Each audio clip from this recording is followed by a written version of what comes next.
Chinese, specifically I'm talking to those who need speak English, please help yourself to the headphones registration session or center over outside. You can trade in an ID for your headphones and it will help you translate all of the Chinese sections into English. So I highly recommend that.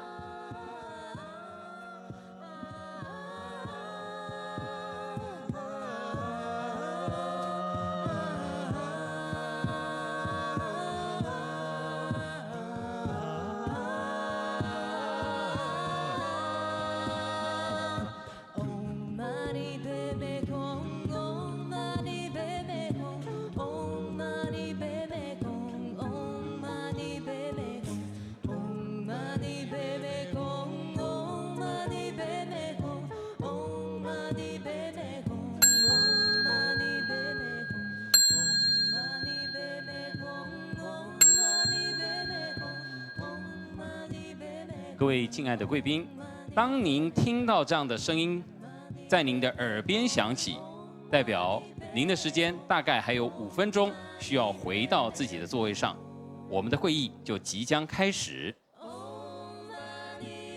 So when you hear the sound of the bell, that indicates that you have 5 minutes before you have to return to your seat. So just keep an ear out for that one.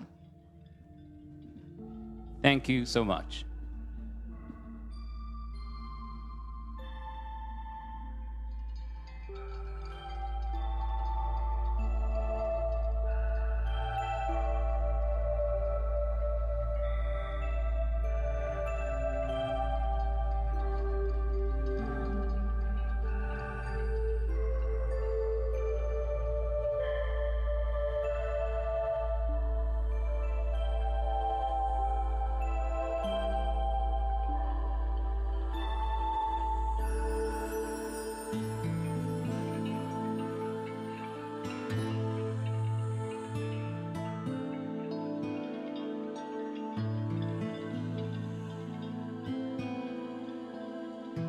根据佛经里记载，在遥远南界的古代，有位大悲心的真法明如来，有于观见众生多苦难，当加慈航再来，千手千眼百花生，谁愿度众生？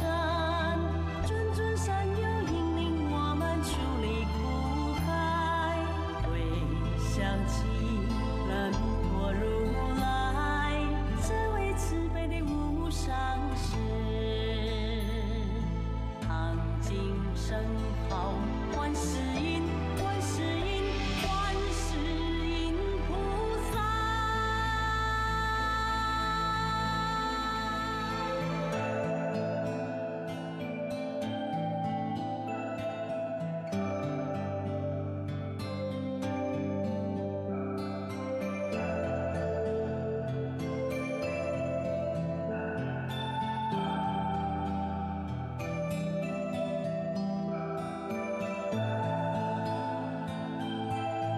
各位亲爱的贵宾，如果您拿到您的翻译耳机，没有听到声音的话，那是因为目前的主持人他在宣布的事项同步会有中文跟英文的呈现，那就不会特别再另外翻译。一般而言在讲者以英文在报告的时候呢，会有英文的翻译或中文的翻译进行。那您的耳机里面没有听到任何声音就是这个部分不会有翻译请不用担心。那如果您的耳机听不到声音从头到尾都是这样的情况，那可以再跟我们的耳机借用处的地方反映。谢谢各位。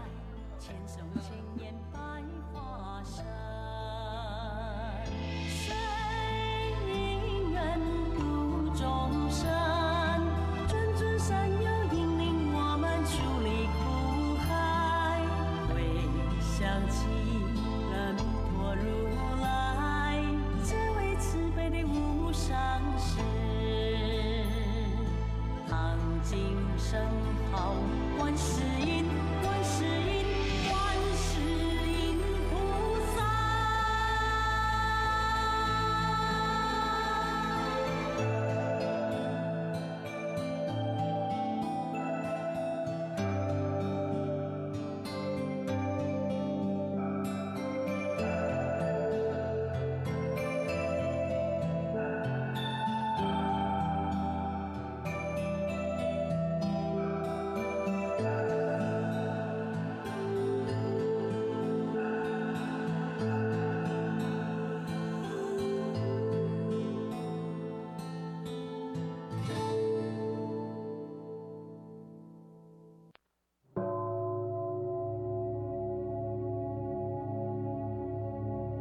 本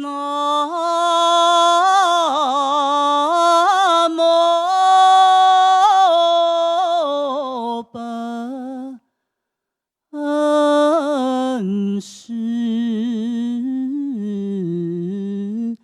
释迦牟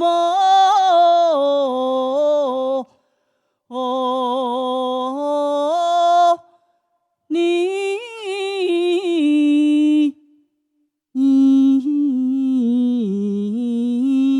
佛。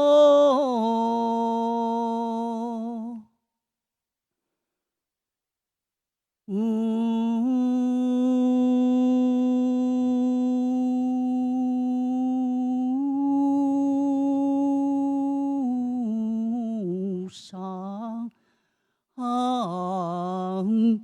甚深微妙法，8,000万劫难遭遇。我今见闻得受持，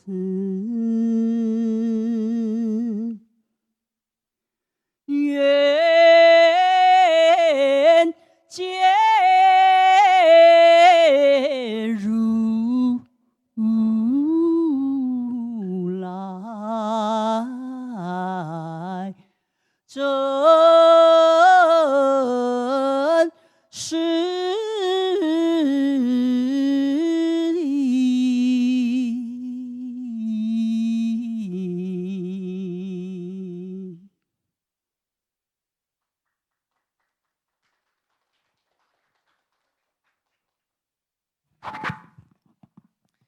Thank you to Venerable Injun from the Chinese Cheerful Buddhist Association to present this beautiful hymn that is traditionally sung before the chanting of Buddhist scriptures. 感谢中华开心慈善协会印居法师，我们诵念开经记。Good morning, everyone, and welcome to the first day of the Buddhism, Wooden Fish Buddhism Consciousness and AI Summit. My name is Naomi. And my name is Davidson. Good morning, everyone. The Wooden Fish Foundation warmly welcomes you all. From all the places you come from, let's give a round of applause to welcome each other. 掌声欢迎彼此的到临。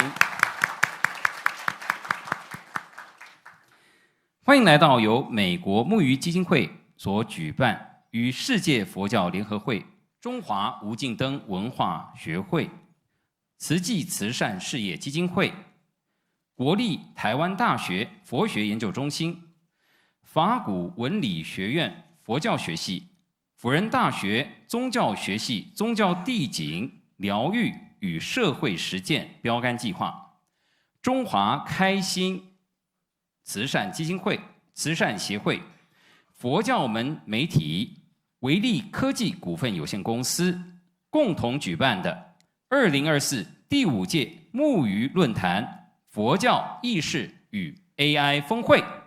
We extend our heartfelt gratitude to our co-organizers, our sponsors, and our partners. We are honored to be here to host you today. Right now, it is time to welcome Venerable Dr. Yifa. She is the founder of the Wooden Fish Foundation and the conference organizer. 欢迎木鱼基金会创办人依法法师，掌声欢迎。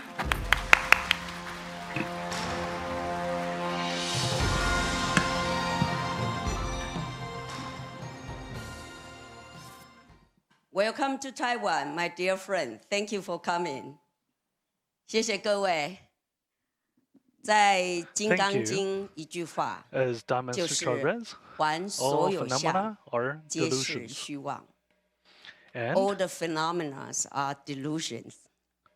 还有一个位就是 when you 说， see 见诸相非 that 相， all 即 phenomena 见如 are 来。 not the If phenomena, one can see the phenomena are not the phenomena, then he or she will be able to see the Tathagata, the Buddha.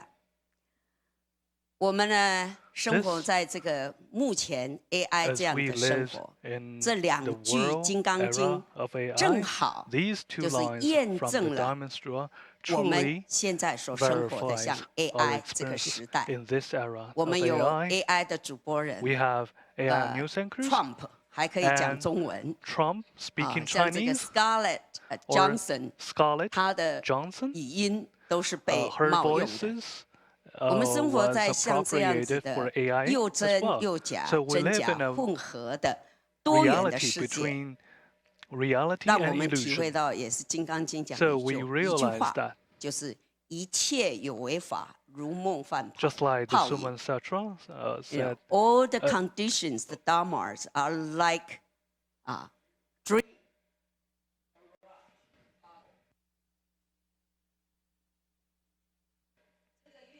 earlier this month, in June, Jensen Huang and together with other IT giants, they attended the Computex in Taiwan. During the conference, they demonstrated Taiwan as a global hub for AI, yet Taiwan is the center for the hardware and chips of AI. And I think it's the software development is still happening in Western countries, especially in the US. However, for the development of AI, we should focus on how the ultimate goal of AI is, after all, to benefit humanity, especially for all sentient beings. Therefore, when it comes to all sentient beings, we think of life and consciousness. And these topics, issues of spirituality, these issues will be answered by religions. Therefore, we organize this summit as Buddhism, consciousness, and AI. And today, this is also the fifth Wooden Forum on Buddhism, Science, and Future. And in 2015, we organized the first one in Shanghai, and then Shenzhen and Seattle.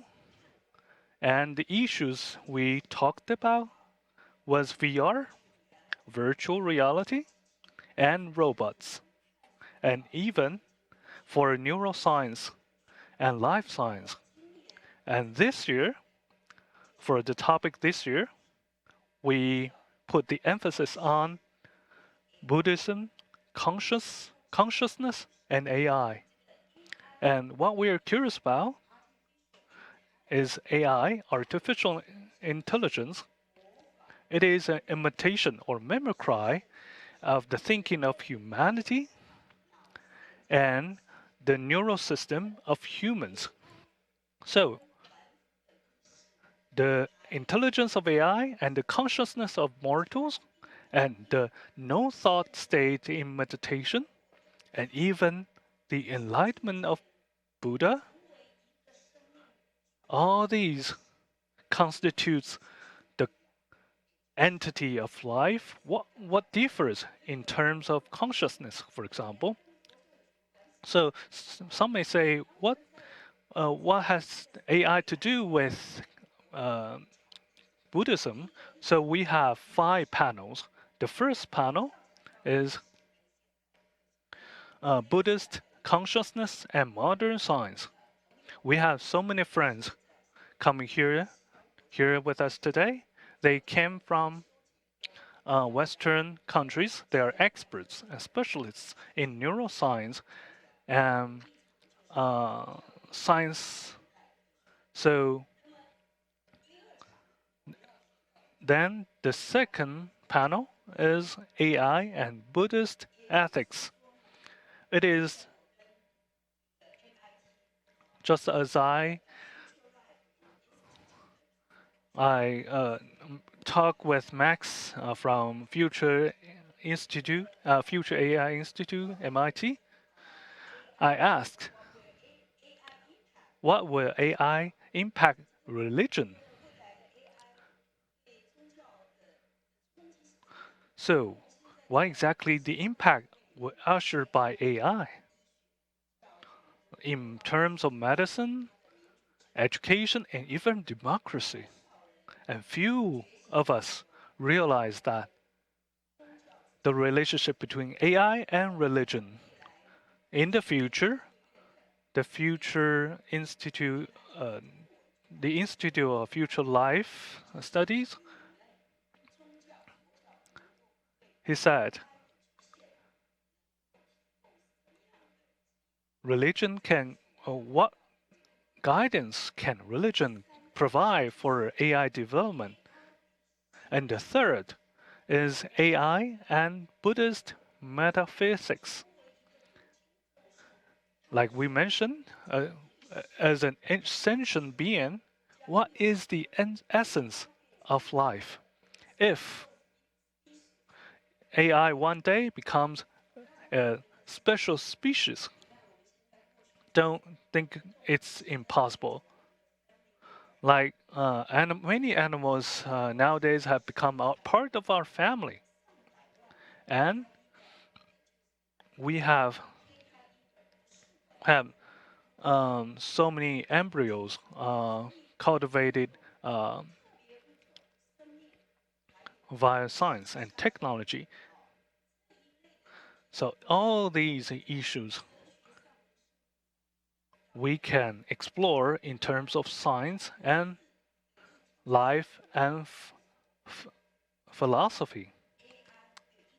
And the fourth is applications of AI and Buddhism in terms of applications of the sutra and temples. And the fifth is we can foresee the world as the development AI progresses. What are the future for us? So what kind of future world will it be? So, of course, at this summit of 2.5 days of summit, we may not be able to fully answer all these questions, but this is a great start. So before the end of this summit, we'll establish loosely a think tank, which is maybe termed as Global Buddhism and AI Alliance. So with this think tank, we can continue our learning, especially for our Buddhist Buddhist community. For the young people here, we have to march and progress with time. And again, of course, we all know we have this the giant in Taiwan, TSMC, and we also have AI chips here in Taiwan. And in terms of software, we also have democracy and freedom here in Taiwan. So AI, semiconductors, and a democracy. So how could these come into being? So the foundation for that was the kindness and diligence of the Taiwanese people, why we're so kind and diligent. All these years, I found Taiwanese people are religious, and Taiwan is a country with freedom to religion and democracy. So we have a group of people with kindness and diligence. Therefore, there are four treasures in Taiwan: semiconductor, AI, democracy, and freedom, and religious faith. As the MC talked about, all, the event cannot happen without partners. Because several years ago, I left Taiwan, but with passion and a thinking in sync with time. I came to Taiwan these days and met so many people with like-minded individuals. So, thank you. As the saying goes, when all conditions come together, all endeavors are accomplished. Thank you all. Thank you.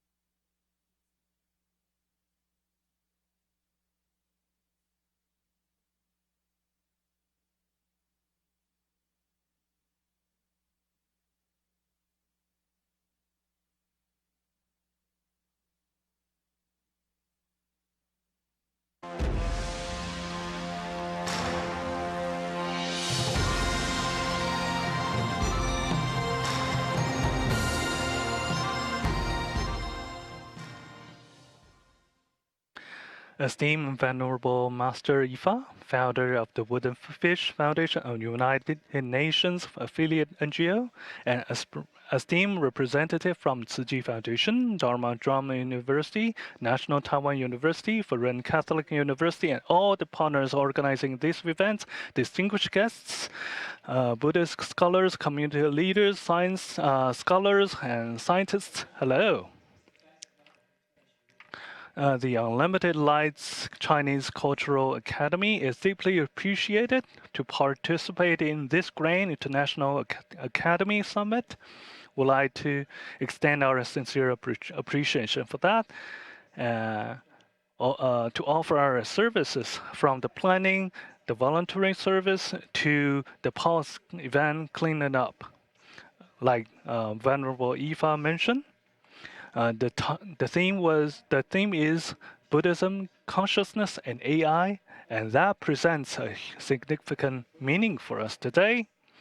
And as we know, Buddhist thought has continuously inspired the scientific community and the philosophy of mind to cosmology. So we can see how inspiring Buddhism is for the humanity. Especially during the development of AI, we need more the combination with religion to bring happiness to human race. In terms of metaphysics,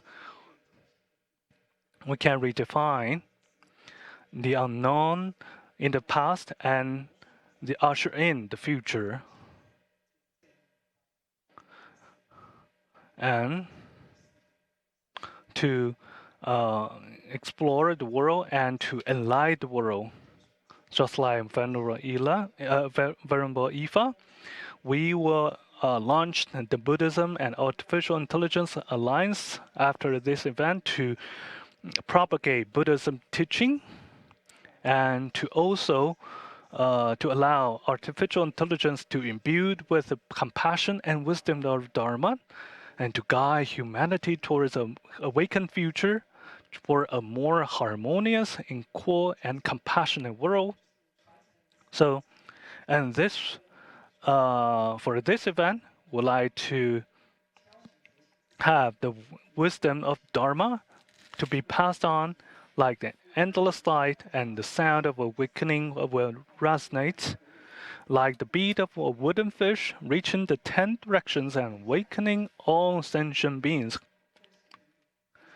And with all the distinguished speakers today, I would like to thank all the partners and Venerable Ifa. Thank you for your participation. Thank you.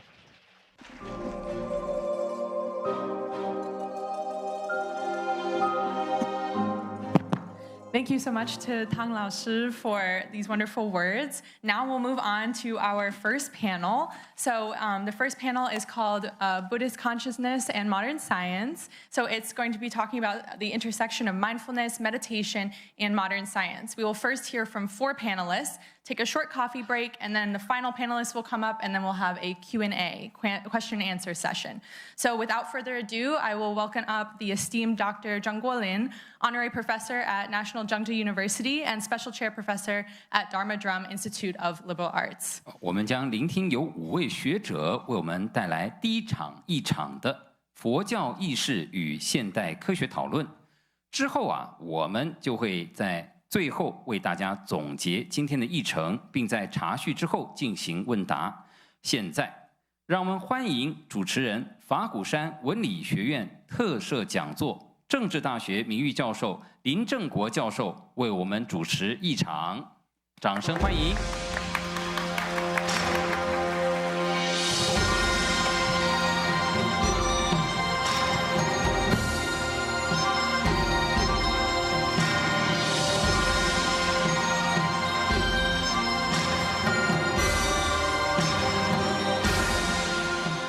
Good morning.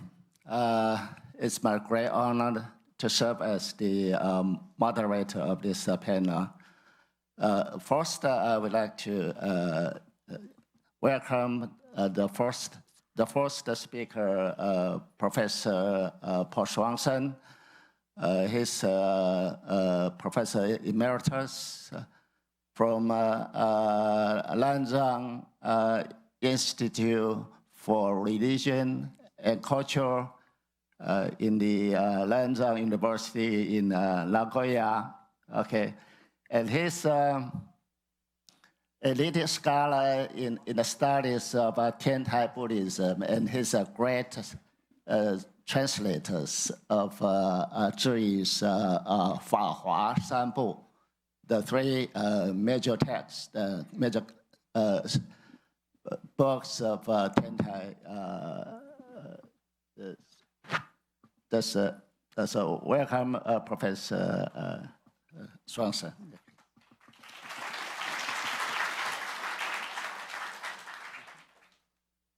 Should I go here or here? Either way. Good morning. Maybe here is better. Okay.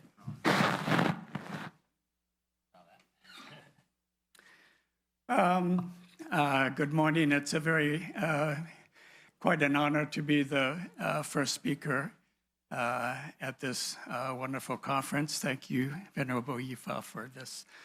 I won't be saying anything about AI. Everyone else will, I think.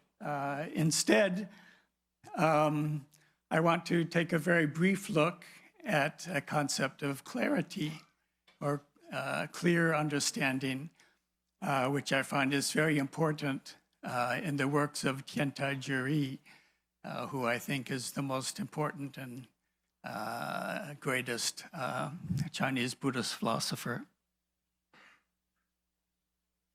Next page.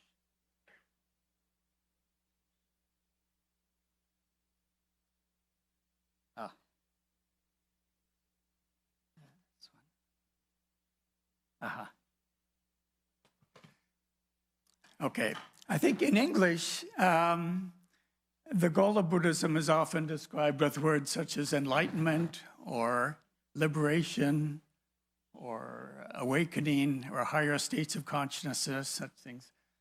But today I'd like to very briefly speak about the concept of clarity or clearness and the Chinese character for that.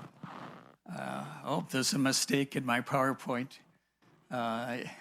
It shouldn't be Wu Min. Take out the Wu. We'll talk about Wu Min later. But Ming, or clarity. This character appears very frequently in Jiri's work, as well as other similar characters such as illumination or brightness or such. So I'll present just very briefly a couple passages from each of the Mohojikuan and the Fahua Zhuanyi, in which this concept is clarified.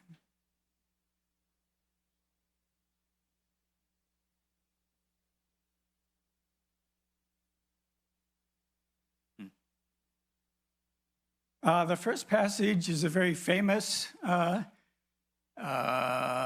phrase. It's the very first 4 characters of the Mohojikuan. And basically, it means shamatha vipassana, or the Buddha's practice of calming or cessation and contemplation lead to clarity and quietude. And this phrase can be read in many ways. In the Japanese Tendai tradition, they provide 8 different ways to read this phrase. You could say the luminous quiescence of cessation to contemplation, or calming and contemplation as luminosity and tranquility. But today I'd like to just point out the use of the 3rd character there, which is underlined, that of clarity. And so the Mohojikuan begins very clearly with emphasizing this idea of seeing things clearly.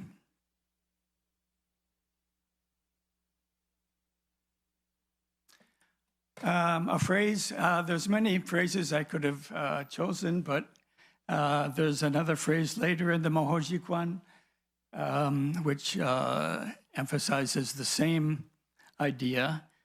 And it comes at the beginning of the 7th chapter, which is the main chapter of the Mohojikuan, which talks about proper cultivation of cessation and contemplation.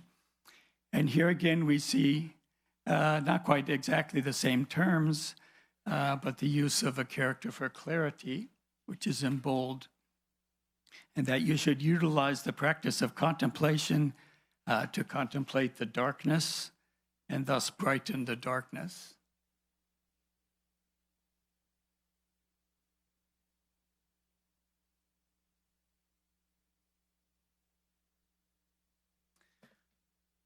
As I said, there's many passages similar in the Mohojikuan, but now I'll turn to the Fahua Zhuanyi, which is about the Lotus Sutra.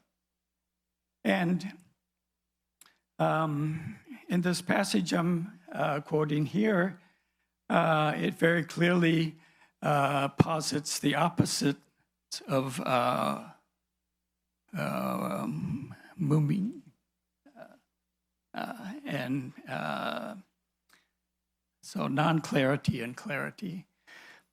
And one problem in dealing with this question in English is that usually Wuming is translated as ignorance, and clarity or enlightenment is the kind of, not exactly the opposite, but are facing each other. And in this passage, it speaks of both of these aspects, and it compares to the teaching of Buddha right after his enlightenment to when a cow gives birth to a calf. At first, the milk that comes out is full of blood, but gradually it becomes clear and purified into pure blood. So it says the Buddha is also like this. When he first sat at the place of awakening and newly accomplished correct awakening, the unclear blood of ignorance and so forth was transformed into clarity. Okay. And so in Chinese, it's very clear, this juxtaposition of ignorance and clarity in the terms itself. You have Wu Min and Min.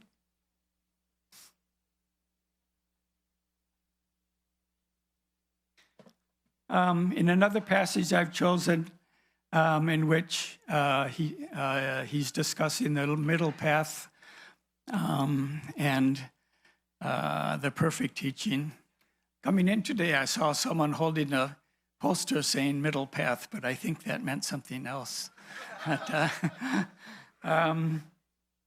And this passage says, at this time, ignorance is destroyed and the principle of the middle path is manifested. Your mind or thoughts are bright and clear and with a purity like that of ghee.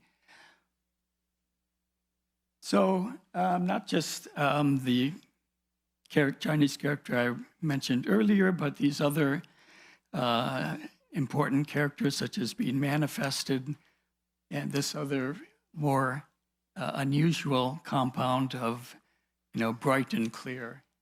Also, I think are attempts to convey the same idea.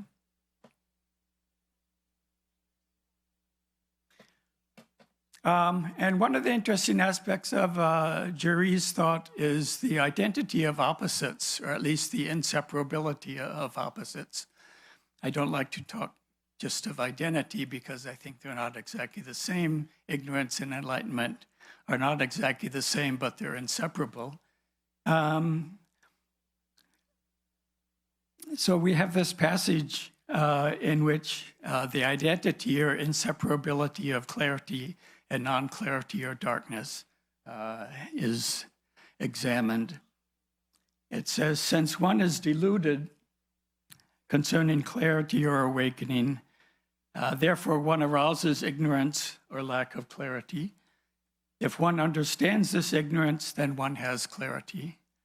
The Mahaparinibbana Sutra says, ignorance converts and changes to clarity. The Vimalakirti Sutra says, ignorance is or is indivisible from clarity.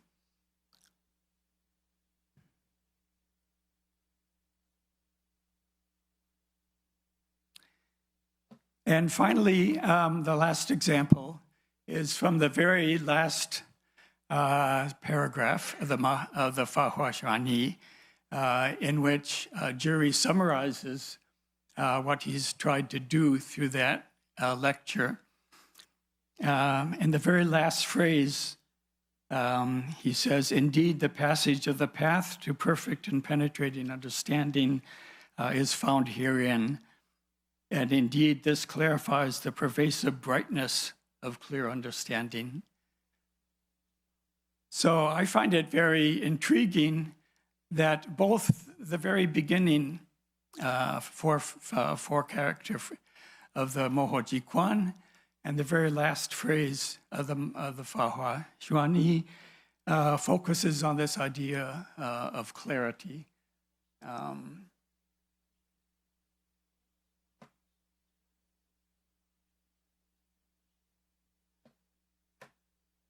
So if I might summarize, in brief, the purpose of Buddhism is to obtain clarity, that is to feel clearly, so as to avoid damaging passionate attachments, to see clearly, so as to be able to respond to circumstances in a positive and healthy way, to act clearly with moral rectitude, and to think clearly so as to act with wisdom and compassion.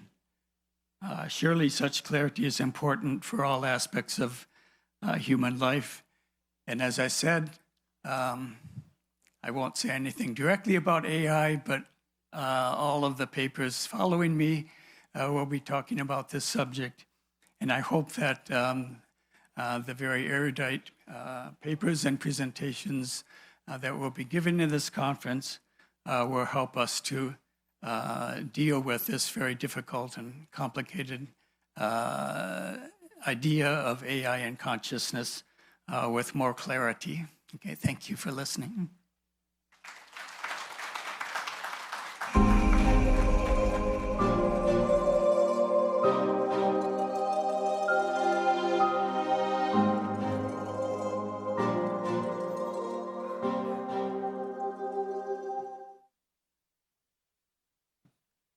Thank you.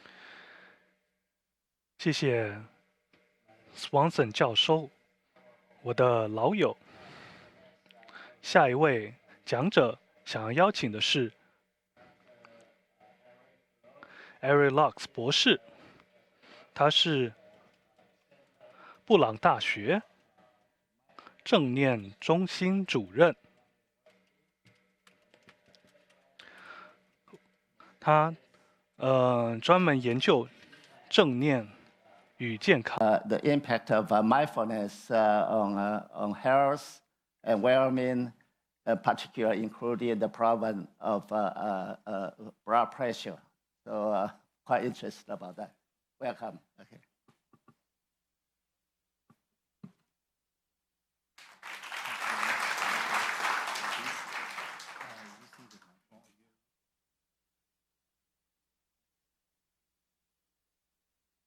Thank you. It's wonderful to be here. Thank you, Venerable Yifa, for inviting me. And so for a lot of my career, I've been focused on studying the impacts of mindfulness on human health. And increasingly, I'm turning towards looking at impacts of mindfulness on planetary health because so much of planetary health is connected to human health. And it seems that one of the ways through which we will foster both planetary and human health is through behavior change. And so one of the areas that I focus on in particular is hypertension. And one of the reasons for that is that there's evidence that high blood pressure is the primary driver of early mortality worldwide. It's likely the number one driver of cardiovascular disease, and cardiovascular disease is the most prominent cause of mortality worldwide.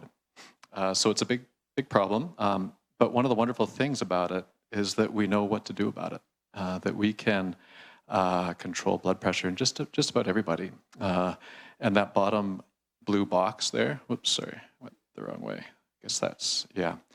This box here shows what research for decades has shown have been major drivers of high blood pressure. So things like physical activity, obesity, diet, including salt intake, as well as healthy vegetables, for example, whole grains, legumes. Alcohol use does impact blood pressure, as does stress reactivity. And also there's many very effective medications to treat hypertension, but about 50% of people who are prescribed medications for blood pressure don't take it as prescribed. So if we think that mindfulness might influence blood pressure, it's probably going to happen through the major drivers of blood pressure. And so we developed the mindfulness-based blood pressure reduction program that trains people up in sort of key self-regulation skills that happen with mindfulness training. So one is through self-awareness, like awareness of our thoughts, emotions, physical sensations, but in a non-judgmental way with curiosity and kindness. And so if we can bring that self-awareness to our thoughts, physical sensations, emotions in relationship to the things that drive blood pressure, will that start to help? So for example, we bring people through mindful physical activity practices so that there are about as many ways to move the body as there are people in the world. And so can we find the ways to move the body that match us and our abilities and what we enjoy? And noticing that this present moment is influenced by prior moments, including the physical activity that we had. So just about everybody feels better after physical activity, for example, and often during as well. Sometimes it's a little harder to get motivated beforehand, though, which can be challenging. And we do similar things around, say, diet, so say with processed foods or sugars, that we can sometimes just be self-aware of, like the emotions, physical sensations as we eat that kind of food. We might maybe get a sugar high, followed by a sugar crash for some of us, and then maybe craving for the next processed food or sugar. Compared to when we say eat fruits and vegetables or something that's healthy, we can feel like a really clean energy. And so we train people to bring their self-awareness to the relationship with things that really drive blood pressure, how they feel, for example, during alcohol consumption, but then also the morning after as well, or with stress reactivity, how they feel maybe when they're yelling at somebody, but then how they feel afterwards too, and how that impacts their life. And so that can allow for insights to arise. And, sometimes I ask, like, say, just even asking you, if you feel like you have all of these areas in your life, like completely optimized, like your diet is perfect, you get just an outstanding amount of physical activity, your stress reactivity, no problem. Raise your hand if you have all of these things in the blue box, just perfect. I've never had anyone raise their hand, including now. And so a lot of us know what we could do, and it's one thing to know it, it's another to actually act on it. And that's where the attention control training can potentially come in. So that when we're training ourselves in meditation, we're training ourselves to place our mind where we choose to place it. And maybe it's on the breath, maybe it's on a part of the body, maybe it's on sound, whatever it is, we are training ourselves to be right here, right now. And then the mind wanders, as it always does. We notice where it went. That's good self-awareness. And then we get better and better at bringing it back and bringing it back. And so in time, we can get better at placing our mind where we choose to. So then, say, if we're in a grocery store selecting foods, what is our wisdom sharing with us? Our insight sharing with us would be good. And can we actually act on that insight to, say, select the healthy foods? Or, in the morning when we wake up, we might be like, yeah, it's always good to get physical activity in the morning. But can we actually use our attention control to actually move towards that, to be, say, putting on our shoes and lacing them up and going outside to maybe do some Tai Chi that I see happen so much in the parks around Taipei, for example. And so that's where the attention control training can come in, along with emotion regulation, so that mindfulness training can start to become a little bit like an early stress detection system, so that we can often earlier on find the stressors as they arise before they're maybe overwhelming, and then use skills, whether it's attention redeployment or loving kindness or compassion, that can help us regulate our emotions so that we're more likely to do that rather than, say, regulate our emotions through alcohol consumption or ice cream or just streaming some movie rather than, going for a walk or something. So that's kind of the theoretical framework. And we train people up basically in this program and ran it through a number of clinical trials funded by the National Institutes of Health in the United States. And I'll start to show you what we found, particularly on our primary outcomes that we pre-registered, being self-awareness, diet, particularly the DASH diet, that stands for Dietary Approaches to Stop Hypertension. It's a particular diet very effective for bringing blood pressure down as well as blood pressure. So here's what we found. With the self-awareness here, the green line is those that went through the mindfulness-based blood pressure reduction program, and then the purple is the control group. So you can see that we had pretty nice improvements in self-awareness that held through 6 months compared to the control group. Now, this is a randomized controlled trial of about 201 participants. When we looked at DASH diet adherence, we found that those, particularly with a poor DASH diet at baseline, had nice improvements compared to the control group. We also looked at sedentary behavior, the amount of time that people spend sitting, and found nice improvements in it as well, along with a significant reduction in systolic blood pressure that outperformed the control group. It was about a 6 millimeter mercury drop in systolic blood pressure. In pharmaceutical trials, about a 5 millimeter drop translates into about a 10% reduction in cardiovascular events like heart attacks and strokes. So it's a clinically meaningful reduction. So that's some examples. We also did in our prior clinical trial, we were able to do 2 years of follow-up and also found about a 6 millimeter drop in blood pressure for everybody in the blue line there, though a lot of the action was in people with particularly high levels of blood pressure. Our clinical trial showed more reductions in people with lower blood pressure as well, but again, finding effects are holding 2 years out. So we can take that kind of framework and apply it in different health conditions at different times in life, for example. So say we've done quite a bit of work with young adults where young adult is a pretty interesting time of life. When we think of, say, the prefrontal cortex, the area of logic and reason, that starts to actually mature, like in the mid-20s, for example, at a neurological level. It's also a time when young adults are trying to figure out what to do with their lives, are often leaving home, figuring out their careers, maybe their romantic relationships if they want those. And mindfulness, I find, can be just a very effective moment in the life course to learn at that time. So we recruited a number of young adult college students and really wanted to look at how these kinds of skills could influence what's up for young adults around health, like certainly physical activity, diet, obesity, but also sleep, also loneliness, also digital media addiction, for example, too. And so we ran a randomized controlled trial. So it was college students where we did the baseline assessments at the beginning of the school term. And then we did follow-up assessments towards the end of the term when like exams are hitting and term papers are due, so stress levels are higher. And so we pre-registered this whole person health outcome as our primary outcome. That was a mix of a number of those different factors that I already mentioned, like diet and physical activity and sleep, for example, stress. And we found pretty nice improvements in the group going through the mindfulness-based college program compared to the control group that actually got worse as the term goes on, as you kind of get closer to the stressors of exams and term papers. When we looked at behavior change, again, we found nice improvements in sedentary behavior, but also sleep quality. We found that with depression symptoms, that those in the control group, depression symptoms went up over the school term, as it gets harder and harder, and while depression symptoms didn't come down in the intervention groups, they also didn't go up. So it was almost providing resilience in the face of increasing stressors as the term went on, and also found nice reductions in loneliness. For example, one participant that went through the program around like the loneliness side of things, she found that she had a friend that she wanted to be one of her closest friends for the rest of her life, and she found that if she really wanted that to happen, she realized that she wanted to be more present with her when they were hanging out with each other. That she found that she was often, her mind was wandering to other things, or she was doing things on her phone, and so she made a point to really be present with that friend, and found that the quality of their conversations got much richer and deeper as a result. She also found that she had a challenging relationship with her mother, which can often happen, I think, with parents, with young adults, and that she'd found she'd had strong reactivity when she spoke with her mom, and that the mindfulness training allowed her to just notice that those emotions were arising, that she didn't necessarily need to act on them, and to understand some of the context around it, so that she found that she was also more grounded when she was speaking with her parents as well. So those are some examples of what we're seeing.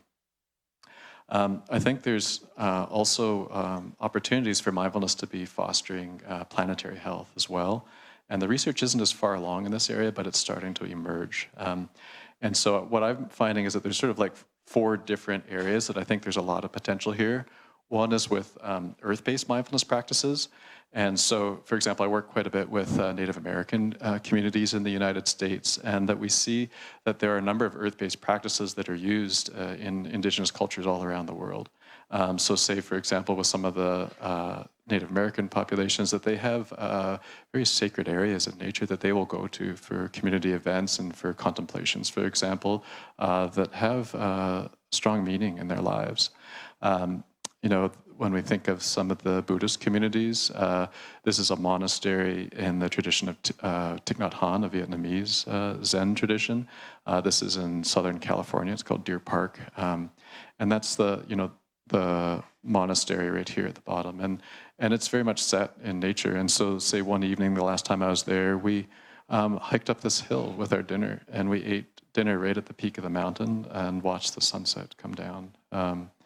One of the mornings, for example, we met before sunrise in the dark, and walked up this path together and sat down in the dark before sunrise and meditated as day came. And so there can be these practices where we can really connect in with nature in a contemplative way. I think what they're finding is they're starting to do mindfulness trainings in nature itself, and they're finding evidence in this systematic review. A systematic review is where they take many papers together and then combine the results into what's called a meta-analysis and combine the effects across all those studies. And they're even finding that while nature experience or meditation in nature is effective, the effects are twice as large when you get into wilder areas. So mindfulness practice training, say in the wilderness or in the forest, has twice the effect size as mindfulness practice, say, in gardens or parks. But mindfulness practice in gardens and parks is still effective. It's a very low p-value. So it's not like it's ineffective. And it's something that I've seen in Taiwan that I'm very impressed with the types of mindful movements that are happening in the parks around here. The fact that 70% of Taiwan is covered in forest, for example. I've just been in Taitung for the last 4 days, and a lot of nature down there. And so there's evidence that really doing mindfulness practice in nature might be even more effective. We've incorporated that in some of our pilot work in what's called mindfulness-based stress reduction 2, where we actually bring nature experience into the mindfulness training and have found improvements not only in physical activity, but also in depression symptoms. I think there are many opportunities for where mindfulness, but really also Buddhist concepts more broadly, can foster planetary health. So say the concept of interbeing, where everything is interconnected with each other. So that, say if we're starting to use, maybe it's lotions or certain kinds of plastics that have microplastics in them, and then that goes into the water system, and the fish eat the microplastics, and then we eat the fish. And I understand that each of us has about the equivalent of a credit card worth of plastic in our bodies at any given time. So just understanding how everything is interconnected, that the pesticides that many of us use have phthalates in them and other endocrine disrupting chemicals that then come into our body and can influence pregnancy, for example, and the size of our children as they're born. It can influence cancer risk, thyroid function. And so as we can start to look at Buddhist concepts, say of interbeing, when we're creating products or making decisions for our own well-being, or if we're involved with policy or legislation, to understand that truly everything really is interconnected. There's many other examples too, say, for example, the concept of acceptance, that it can be challenging to look at, say, planetary health. And for those that are working in the environmental field, there can be burnout there or worry. And so can we come to be working with acceptance of this is how the world is in this moment? And so that we can kind of care for our energy and then direct it where it's going to have the greatest impact for our well-being and for others. Impermanence, everything changes. See the change that's happened in our lifetimes and also from here on as well. So these are just some examples, I think, where Buddhism really has a great amount to offer around environmental sustainability. And I understand actually Buddhism in Taiwan has flourished in many ways because of its interaction with nature and environmental sustainability. And then finally, I think mindfulness practices can help foster resilience to the impacts of climate change. So these are some of the early papers out on this idea, but I have a friend, for example, who's working with a small fishing village in Rhode Island, like where I'm from in the United States. And there, with the ocean warming, the lobsters are moving north. And so there's some traditional fishing communities that for generations have fished lobster, and they're less and less able to now as the lobsters are moving up. So he's working with them to work with concepts of, like, say, resilience, impermanence, self-kindness, compassion, so that they can work through this change and then respond skillfully to be able to shift in their careers to find what works in this moment. So just in conclusion, it seems that mindfulness training that's adapted for people with high blood pressure, it might reduce their blood pressure in part through changes in diet and sedentary and activity and self-awareness. It seems that mindfulness training for young adults might improve what we call like whole person health, including mental and physical well-being. And I think there's great potential for mindfulness training to impact planetary health, and it's an area ripe for discovery. So, thank you.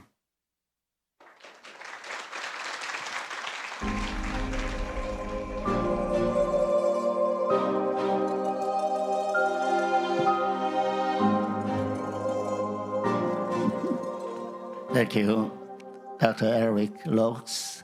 Thank you for your very helpful, very constructive advice. It is to be.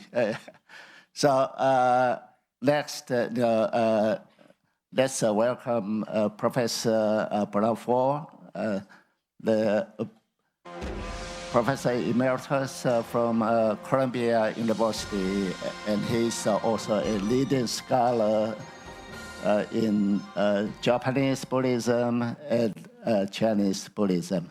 Okay, Professor Ford.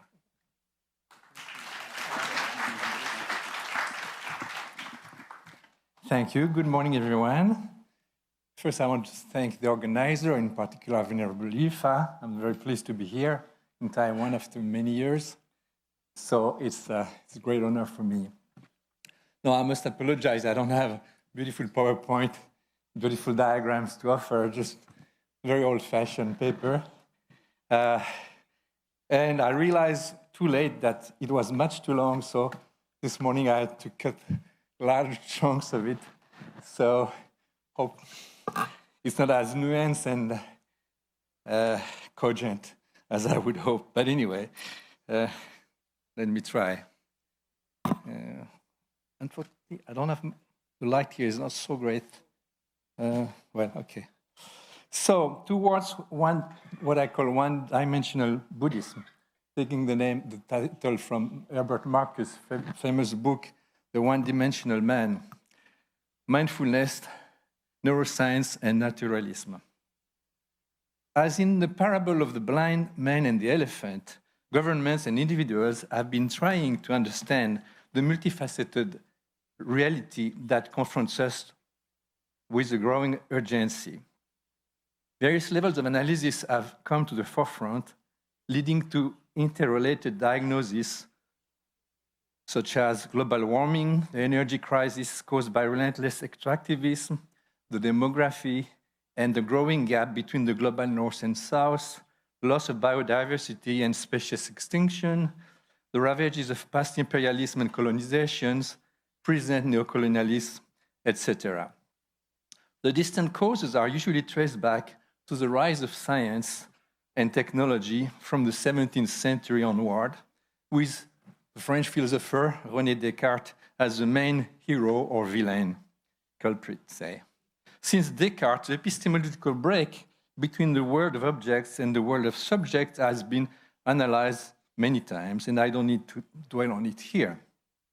Let's just say that it led scientists to deny the ground of everyday experience from which their ideas emanated, and more generally, to consider that this break was not simply a research strategy, but that it was inscribed in the facts, in reality. From then on, nature became available for overexploitation by science and industry, just as newly discovered lands in the New World and elsewhere were for European colonizers. Brave new world indeed. The New World, foreshadowing Aldous Huxley's famous novel by the same title. Nature had begun to speak in mathematical language, but ancient nature, previously accessible to all, had gradually fallen silent. Two narratives, one of progress and one of decline, have been confronting each other. The narrative of progress has recently made a strong comeback or development with the digital revolution, the rise of neuroscience, and of artificial intelligence, AI. All this is well known. I would like to focus here on a particular, but in my view, fundamental aspect, the rise of naturalism as a philosophical or ideological underpinning of science and its pervasive influence on modern culture, and more specifically, in the present context, on Buddhism. As the Indian writer Amitav Ghosh has argued, in the era of what he calls the great derangement, great madness, if you like, it is no longer possible to carry on with our various political, economic, social, or simply intellectual activities as if nothing had happened. And yet, despite the COVID pandemic, nothing or very little seems to have changed. And the current enthusiasm for AI seems to be yet another symptom of denial. The ostrich, its head in a hole, must be dreaming of immense virtual spaces, while the turkey, on the eve of Thanksgiving, must be dreaming of yet another bright tomorrow.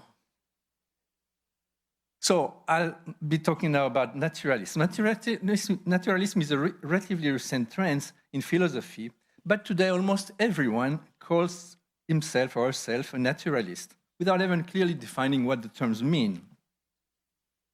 At the risk of giving too simplistic a definition of it, I will say that the various strands of naturalism are implicitly defined by their opposite, supernaturalism in all its form, and belief in supernatural events or persons. Now, neuroscience has become, I skipped quite a lot, so forgive me. Neuroscience has become the royal science, and Buddhism is no more for it than an exotic tribe enlisted in a scientific crusade. Buddhist modernism, which I call neo-Buddhism here, to emphasize its novelty, but also its links with neo-capitalism and neuro-ideology. As you see, all these are loaded terms, right? I intend to play the devil's advocate here.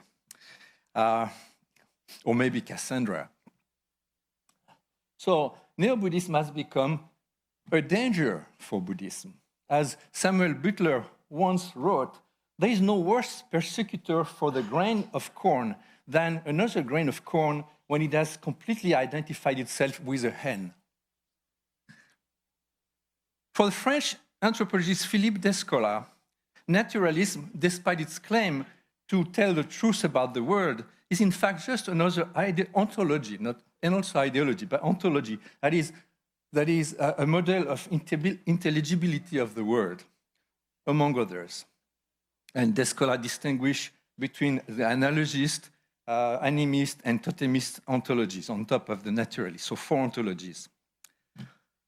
The success of naturalism in the physical realm are usually invoked, but we are beginning to realize that, invoked as a proof of its truth. But we are beginning to realize, as we were just heard, that these successes may well herald a collapse of the human species with the advent of what some call the Anthropocene, right? A new geological era fabricated by human actions.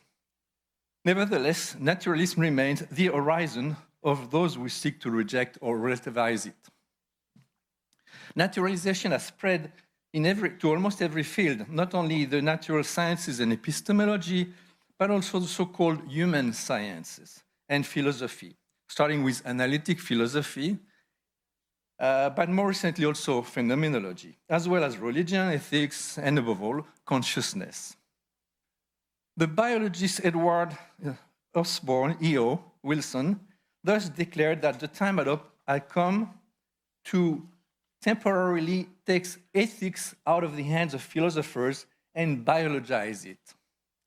For many scientists, however, since rejecting moral facts would undermine the ordinary morality of our society's need, morality should still be treated as a useful fiction. And I skip. All right. Oh my God.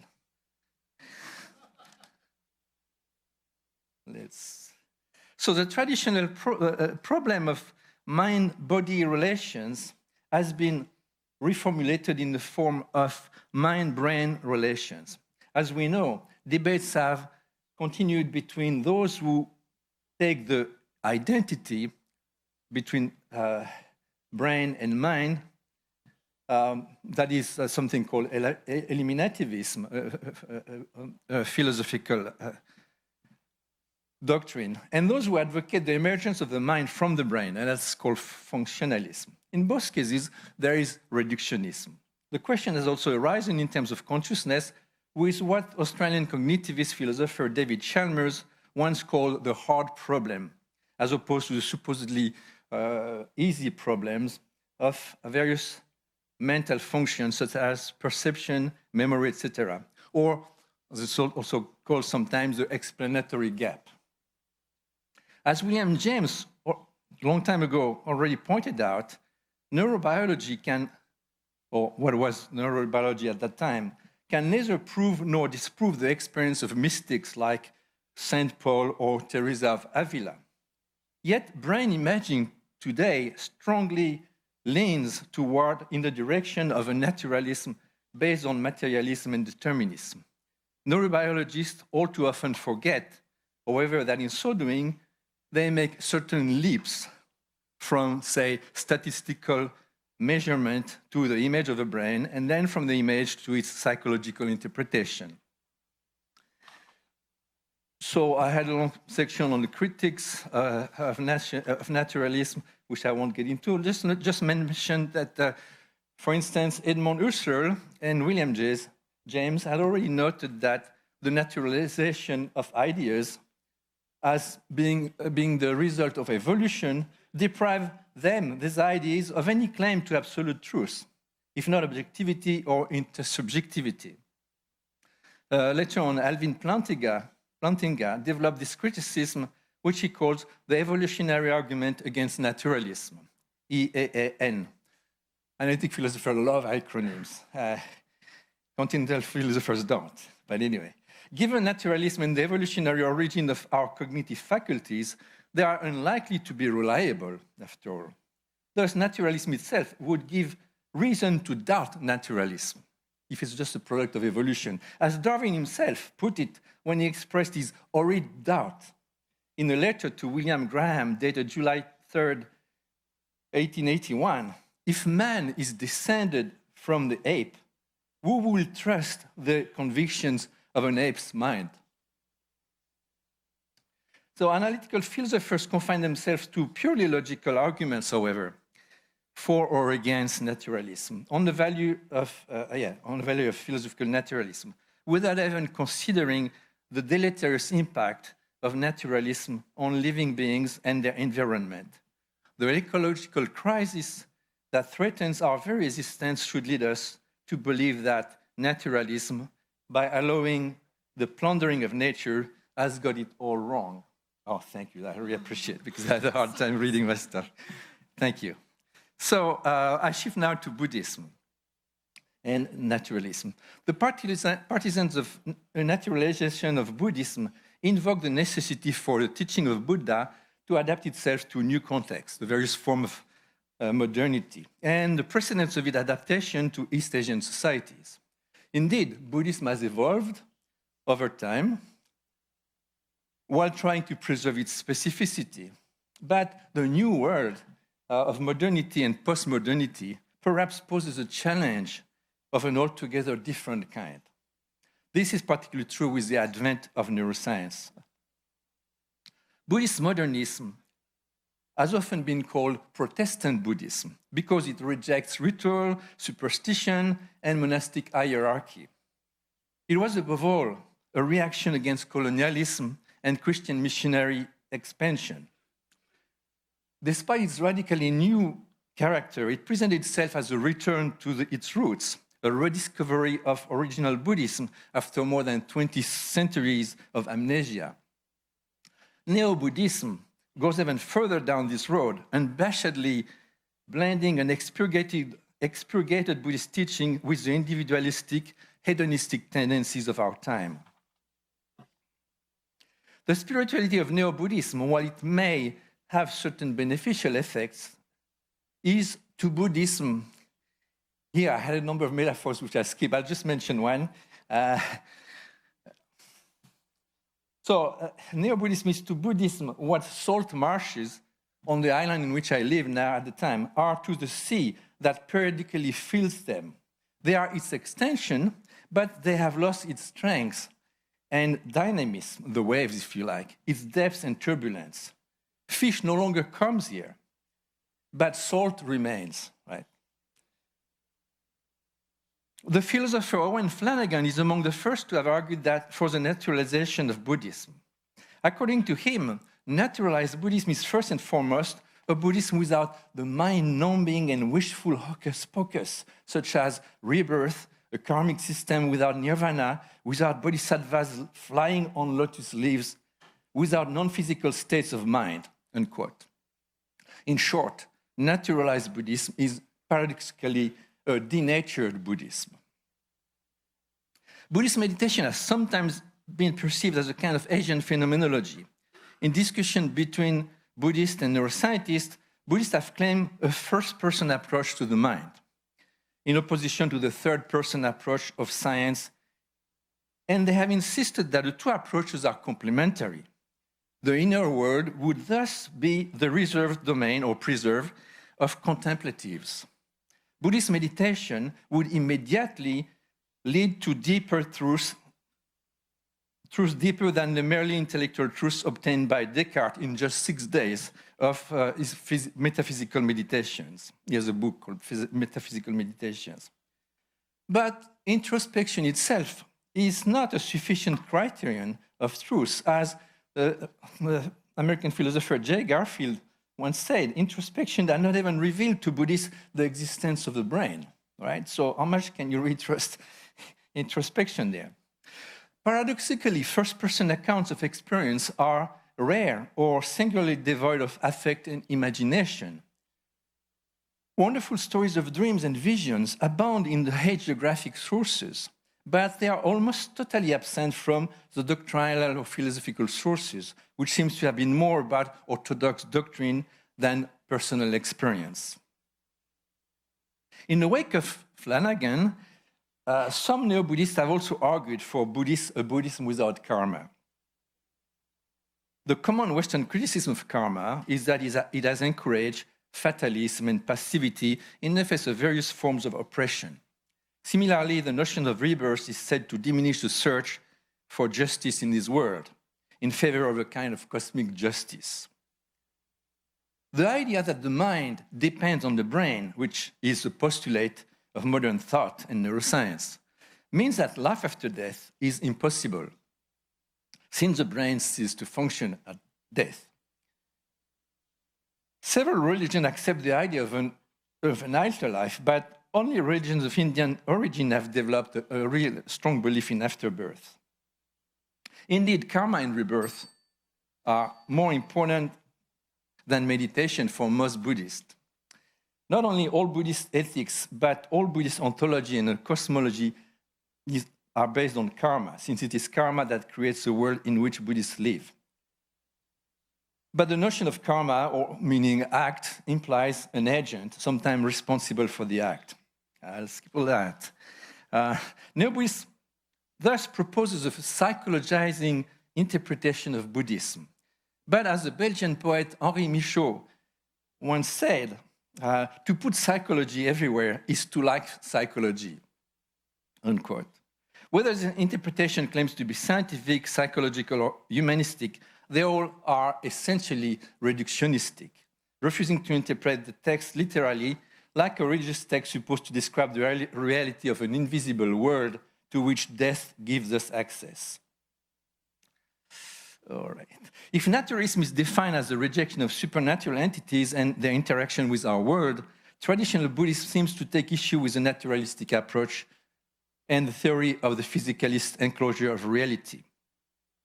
Buddhism, it has often been repeated since the 19th century, is a religion without gods, or better still, a spirituality. But that's because the gods, like the natives conquered by the conquistadors, have been silenced. They exist nonetheless and come back to haunt our nights. They still manifest themselves in the vision and contemplation of those who welcome them, be they shamans, mainstream, or tantric Buddhists. They speak to us through such experiences, but their testimony is now rejected as too subjective and smacking of superstition. Subjective experience here, which is so prized in the case of meditation and contemplative science, is no longer appreciated. It is even scorned as a lapse in taste. For the Buddha, at least as we imagine him, supreme reality, the unconditional or absolute, was properly achintya, unconceivable. And he himself, who has attained his reality, is achintya. He is no longer simply the Indian philosopher that Western historians have made him out to be. If we take seriously the idea that the Buddha has attained this reality and that he has shown us the eightfold path to it, we have to ask ourselves what this would mean for science. Reality is multidimensional. I'm sorry, yes, what should I do? I have a whole section on AI. I was just coming to it. Bear with me for a minute, it won't be long, I'll just skip to that. Yeah. So naturalism blurs the border between humans and non-humans. On the machine side, the rapid rise of AI after a long incubation period is sometimes seen as a promise of salvation for humanity, sometimes also as a threat, echoed in numerous science fiction novels. I was going to talk about Kai Fu Lee in his recent book on AI, but I'll skip that. ChatGPT, I also skip that. Well, I'll skip everything. Sorry. Well, okay, digital naturalism is the culmination of a long evolution from infinitesimal calculus to cybernetics. Now, is reality infinite or simply infinitesimal? In Buddhist terms, can awakening, supreme consciousness, be digital or digitalized? Or to put it another way, can it be achieved by or with an AI? That's a question I will leave open there. AI is introducing to the multiverse a computer-generated environment inhabited and shared by lots of people at the same time. In that metaverse, everyone can look attractive, fashionable, and the epitome of cool. Race and gender will be your choice. We can all be, or at least look like, the person our dog thinks we are. Matthew Ball described the metaverse as a never-ending virtual world where everyone dresses up as comical avatars and competes within immersive VR games to win points, jumps into their favorite franchises, and act out their most impossible fantasies.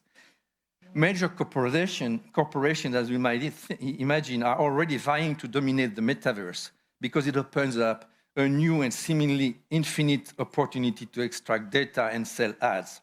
The porn industry is also poised to profit from it.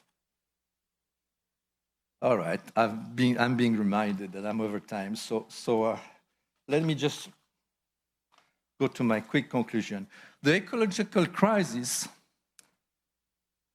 that threatens our very existence should lead us to believe that naturalism has gone in the wrong direction. And Buddhism, by allowing itself to be naturalized, would be abdicating its role as a critic and alternative to become a docile element of the dominant ideology.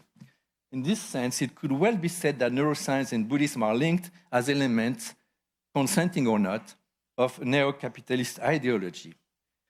The balance sheet of naturalism is ambivalent. It has made science possible, but tends to prevent us, as the German poet Hölderlin put it, from poetically inhabiting the world. It casts an important part of reality into the shadows, creating a world without shadows, illuminated by the white light of neon.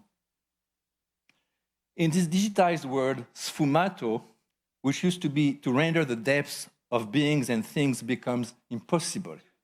In the age of great derangement, again, Amitav Ghosh, we live under the spell of modernity and progress. Buddhism should serve to wake us up, not to comfort us in our dramatic slumber.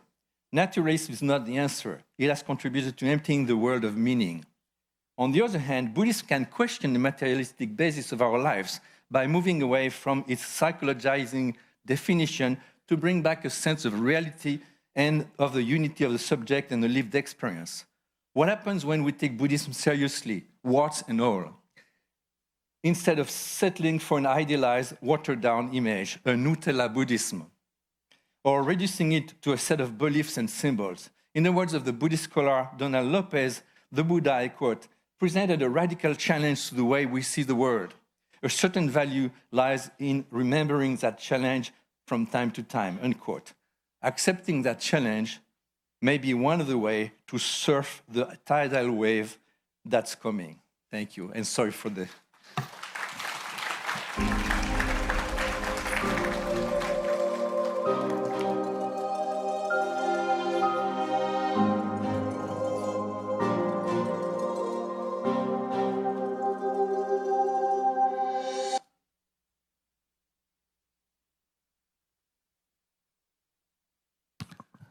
Thank you, Professor Bonafort.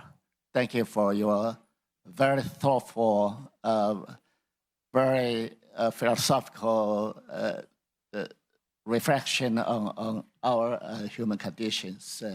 Your topic just remind me that we belong to the same generation. When we read Marcus' One-Dimensional Man, when we were young, then now we come back again to talk about that issue. So next, we welcome the next speaker, Professor Li Shichen, our former president of National Taiwan University, and he's a leading scientist in electrical engineering science. Yeah, and of course he's very famous for many other matters. Yeah, so that's a welcome, Professor Lee. And the topics of my talk is the discovery of internet universe. I'm going to show you just in a few minutes by finger reading experiments or ear reading and its implication to consciousness. Okay, as we know, the internet connects the globe already. Let me ask you the question. Do we have an internet to connect the universe? My answer is yes. I'm going to show you from our experiment. What this internet universe is? That is an internet universe in the historical sense. It's called, indeed, it's called the spirit. Sometimes it's called the spiritual world. Sometimes.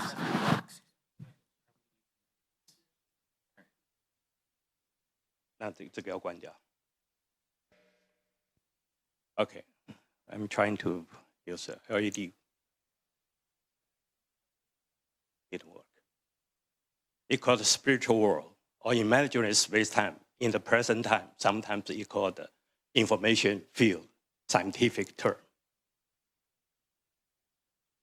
So the context of my talk, I want to first describe the large, small, and the medium scale mystery of this universe. And I'm going to propose a unified platform to explain this mystery. Actually, it published 10 years ago, and in the 2018, I presented this concept in the International Conference of the Science of Consciousness in Tucson, Arizona. And then I'm going to provide evidence from finger reading experiment.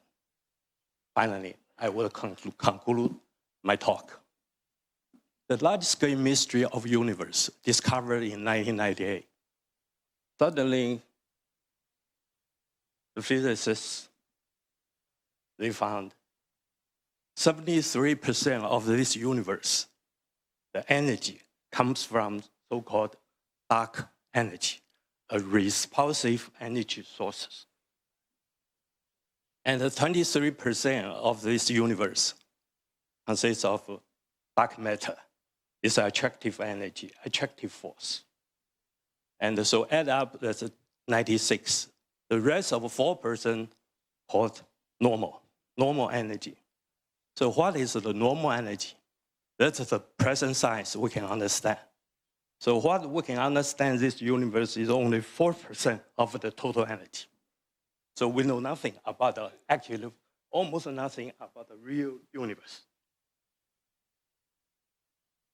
The small-scale mystery of the universe is from quantum world. Everybody thinks that the quantum mechanics has been last for 90 years. So everybody should know the quantum world. But it's not. Quantum universe has a lot of mystery. For example, quantum entanglement. The information exchange between two entangled quanta exceeds light velocity. Nobody could challenge this. It has been proved. You can get the Nobel Prize in physics last year. But it's really against relativity. Einstein's idea. No information can transfer faster than light. But it shows it can pass light. And the complex wave function to describe quantum particle. It's really, this interpretation really against the philosophy. Why? Because Schrödinger equation or Dirac equation They are deterministic equation. Shouldn't lead to a probability interpretation. It's illogical. It's really illogical. But we accept it.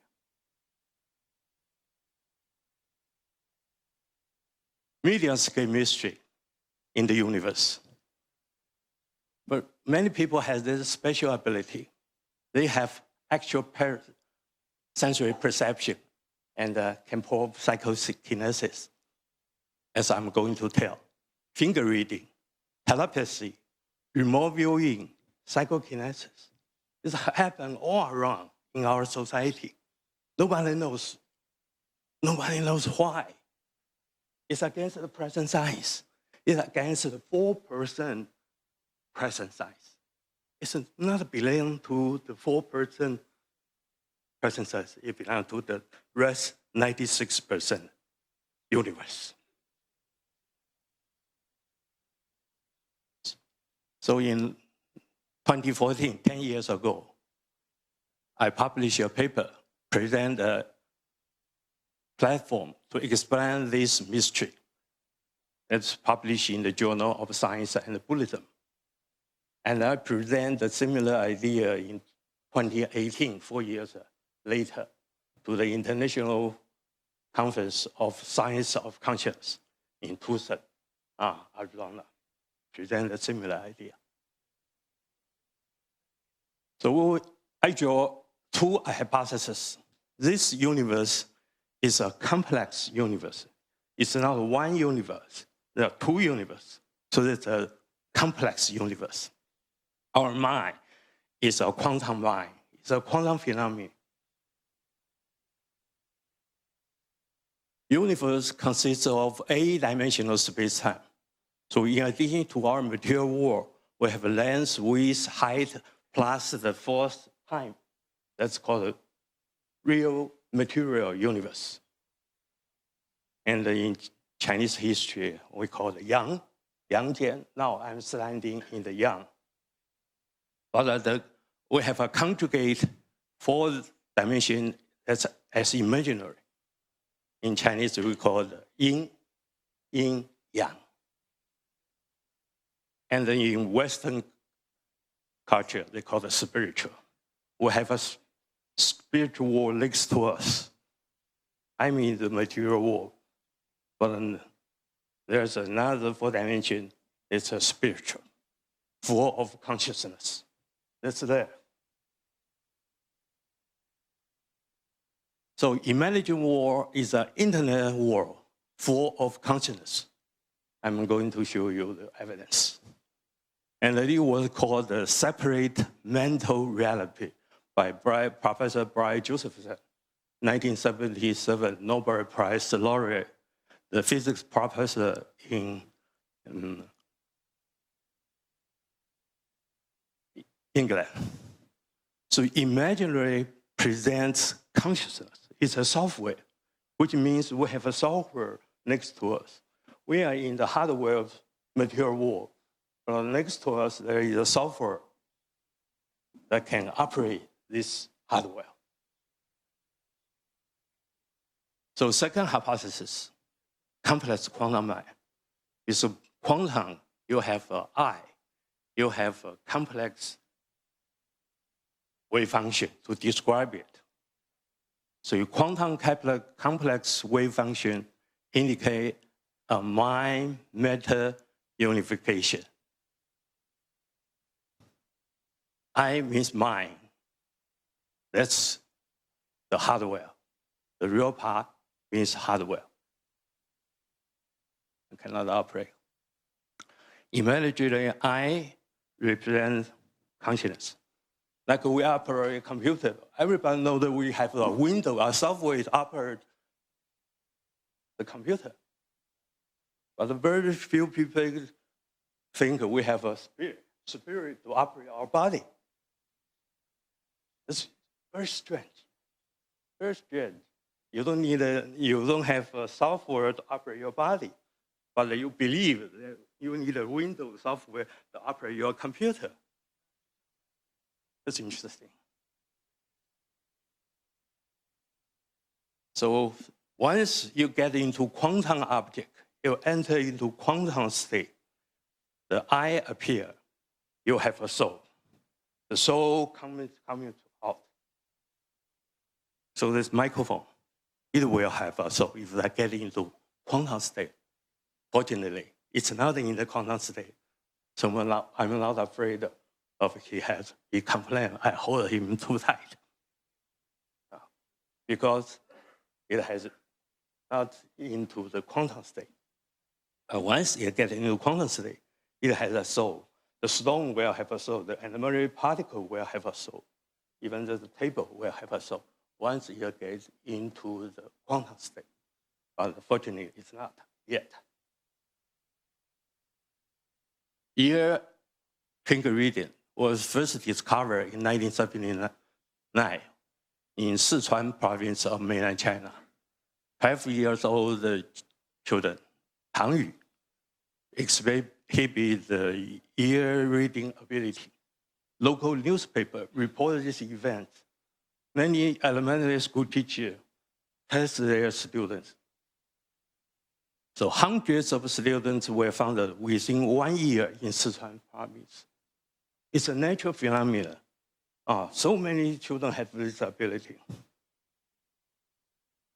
And in the same year, the Professor Chen Shouliang in Beijing University, he discovered finger reading could be developed by training.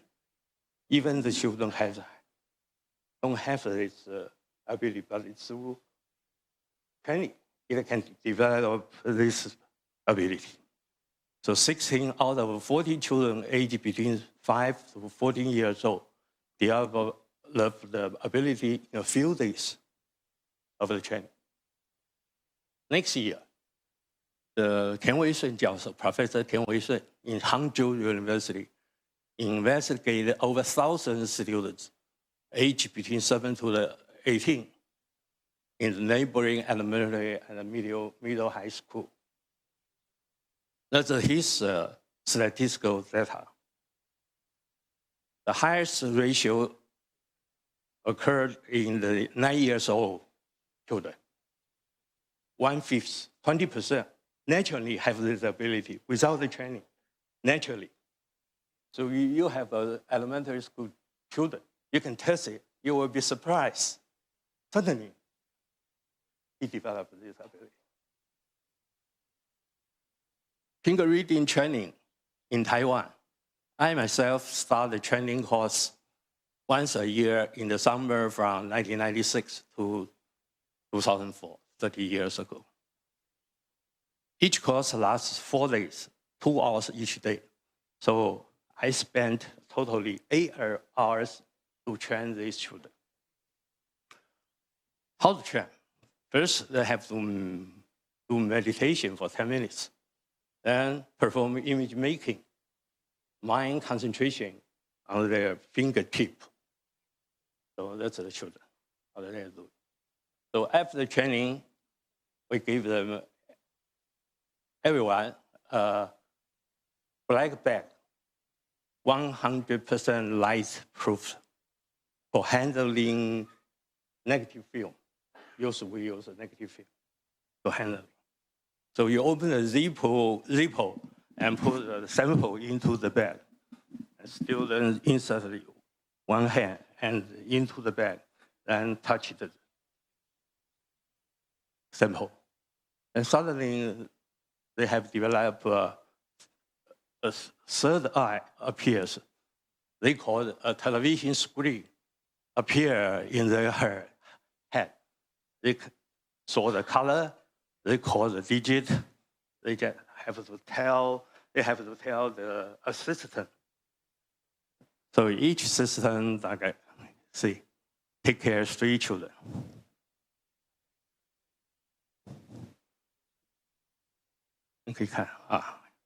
They have to tell anything they saw.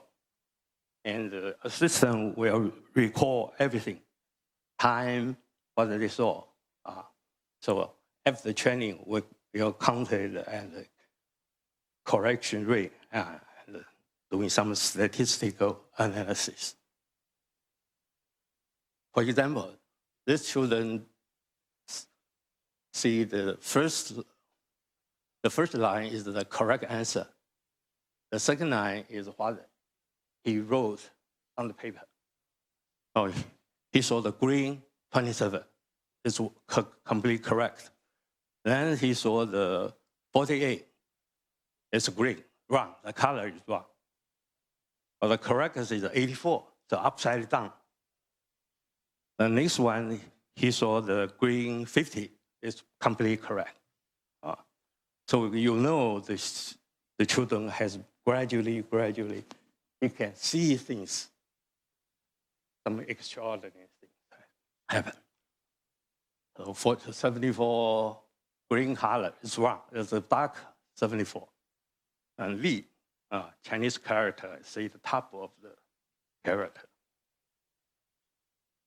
So after 9 years training, total 173 students participated for 4 days.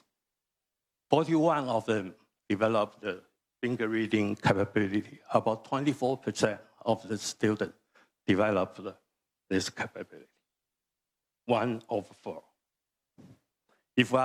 So I thought if I train them more than 8 hours, for example, 20 hours, 40 hours, the percentage will significantly increase. Age distribution of these supersensitive children among 8 to 11-year-old elementary school children. Pattern emerging secrets in the brain. Their third eye appears first in the brain. A television screen appears in his sight. First, they see the color pattern, and then the screen suddenly disappears. They have to wait, still touch the sample, wait. When the screen reappears, the color pattern emerges, then disappear. So appear, disappear, appear, disappear. Gradually, he saw all the words, all the characters. The whole process repeats several times until the entire pattern appears. For example, the second line. First see dark, black color. Then the third eye opened, he saw the D. He saw the D and disappear. The third time the third eye opened, he saw the D-O, then D-O-G, completely correct. He saw everything by finger, okay? Other words are the same. Master finger reading. After mastering finger reading, I can train some children who have psychokinesis. They could bend the iron wire inside a plastic bag, no touching. Just use their mind. They can bend it. One special target, I've been working with her for more than 20 years. Miss Takasaki. We measure the voltage pulse on a pulse arm. We put the electrode on the forefinger of each hand. So when she touched the paper, suddenly I connect the electrode to the strip chart. Suddenly see a pulse, 30 to 50 millivolts. Suddenly feel generate electricity. Their brain starts to generate electricity. So suddenly you will see the electrical pulse. I asked her to press a marker to indicate when the third eye open. Press once. When the third eye disappear, press twice. So you can see very quickly. Appear, disappear, only 2 seconds. Last only 2 seconds. So this divine eye only lasts in her brain for 2 seconds and disappear. Very difficult. Only 1 or 2 seconds. After several years training, it can last more than minutes, 2 minutes. When she used to this technique, it can pretty long. We measure the cerebral blood flow velocity. We use Doppler accelerator meter. Put the acupoint, sun, acupoint. Measure the velocity change. The top is the left brain. Right is bottom is the right brain. You can see the velocity initially increase, then drop to the bottom. Increase, drop to the bottom. Increase, drop to the bottom. At the value of the signal, you can see the pulse appear, which means divine eye open. So you can see, pull to the top, suddenly eye opened.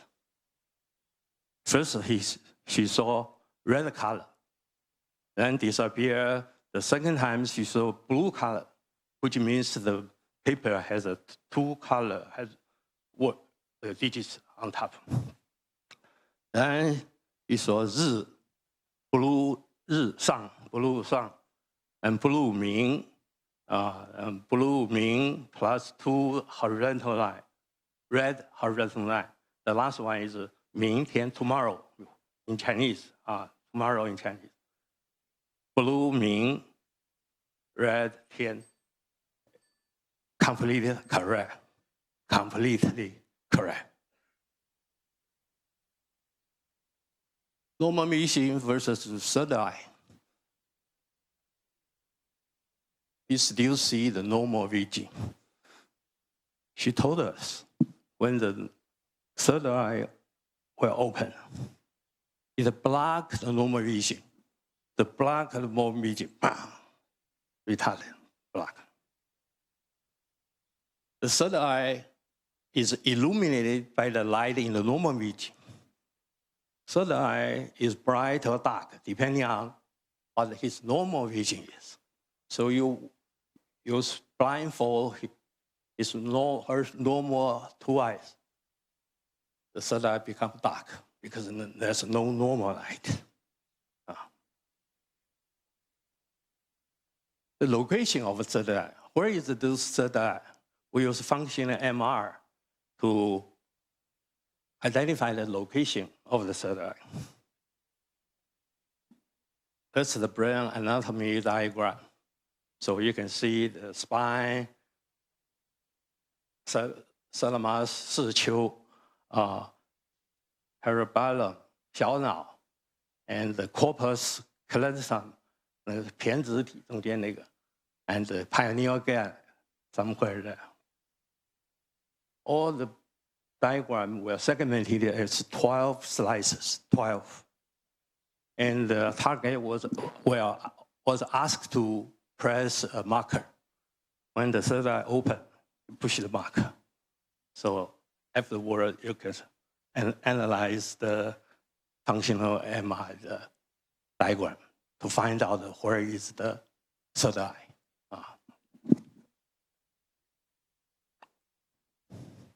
So that's from 5 to 8, 9 to 12 slices. So the red spot means the functional MRI, the signal is larger than normal, very large signal. So 5, 6, 7, 8. Let's see the 8 slices. The 8 slices. So the red marker means the third eye open at these 2 occasions. That's the signal change. How large is this change? Is it 10%? More than 100%, 40% change in functional MRI signal. So all the experts told me, normal functional MRI, the signal change is 1 to 3%. 1 to 3%. This signal is 50 times the normal signal. 50 times the normal signal. So they believe that the hand is moved. During the experiment, his head is moved. But the head moved is here, not here. There's no moving of the other signal. So they don't believe this is real. After we tried it twice, third times, they oversee the similar phenomenon. They were convinced that's real. That's real. Very strong signal we measure. That's the 8th slice into this position. And the 9th slice is here. The signal is 24%, about 8 times the normal, 8 times of the normal signal position. 10th slice, we have 2, front and the back. Front will have 18%, it's 6 times larger than the normal. 10th slice in the back is about twice as the normal, 6%. So 8, 9, 10, 11, that's the position of the third eye. 1, 2, 3, 4, 5, 6, 7, 8, 9, 10. Here, posterior cingulus cortex is about 5 to 8 centimeters behind the pineal gland. It's not a pineal gland. Many people believe it's pineal gland. It's not. Okay, I have the quick discovery of the emergent world in 1999. Certain sacred words or holy word related to religions like Buddha, Bodhisattva, Pusa, Jesus in Chinese, or Hebrew, the God, Samuel, Sam, led to extraordinary phenomena we never saw before. We start to show bright screen, bright smiling person running around in the laboratory, temple, monk, crosses, and hear the sound of laughing. Start to see very strange behavior. Cannot see the words, but see some strange behavior. Never happened over 108 years. Never happened. Buddha's lie. Only see lie. Cannot see Buddha. And here record the hand pose, palm pose, which means the divine eye is open, the third eye open. But he saw, bright person appears, bright person looking at me and smile to him, and suddenly disappear. We open the sample. We know something happened. Important things happen. Strange things happen. Start to see some unusual things. 阿弥陀佛，看到了亮的荧幕，听到 very clear. And we change to the Buddha's pharmacist Buddha. Not only see the bright screen, smell the Chinese medicine. 嗅觉, this can smell Chinese medicine. So we delete the Buddha and left the pharmacist. You can see pharmacist. No extraordinary phenomena. No other phenomena. Mila Buddha. Very bright screen. That's all holy word, holy phrase that led to unbelievable phenomena. So we start to delete the one stroke. Professor Lee, Yes. I'm sorry to say that your time is over. So we can come back to the session of 我 discussion. 马上要结束了。 Yeah, 对 yeah, 啊，还是 yeah. 我去。Okay, we will come to the end quick. Completely. Okay. 你决定。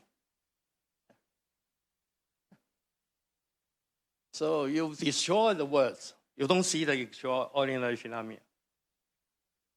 What does it mean? This word is an internet address. Cannot be wrong. Once it's wrong, you cannot connect to the website, web page. You cannot connect. Last 1 minute. Jesus in Chinese, see a cross full of light. Light coming from. We know there's a homepage of heaven. Actually, we toured the heaven, the Garden of Eden, although I don't have time to present. Well, this phenomenon hallucination because his mind is respectful to the Holy Word. So we have to use unknown language. They don't understand. For example, Tibetan, they don't understand. Tibetan, the Tibetan Buddhism, bright screen. He saw bright screen, the guardian angel,金刚二倍黑袍金刚。I delete 3 letters. They don't see anymore. Don't see the actual animal, the animal. You start to see the line, the wrong word. Last one. This Tibetan founder of Tibetan Buddha, Tibetan Buddhism. Lotus the peanuts. Light, flash, light. They don't know, but you see the light. That's what. There's Hebrew Moses in the Sinai mountain. Talk to a light person, ask him to bring Hebrew out of Egypt. Finally, he asked the bribe, who are you? That's his answer in Hebrew. Translate to English. I'm God. Tell him I'm God. Bright light. After 2 years, still see the same thing. Bright light. They don't understand this Hebrew, but they do see the. That's a mainland Chinese high-level Buddha. Gave rise to thousands of golden light, 万道金光. Buddha mountain, see a beautiful, transparent, glassy mountain. But you add one more stroke, disappear. No phenomena, no extraordinary. So you will know the extraordinary phenomena are not hallucination. Actually, there are imaginary space-time exists. We call it spiritual, mental, information field. My conclusion, the imaginary world does exist and behave like an internet universe full of website and consciousness, including heaven, including Amitabha, including the Milafo, Yaosifo, they all there. Holy Word plays the role of internet universe. Thank you for your attention. Sorry. Thank you very much, Professor Lee. Thank you so much.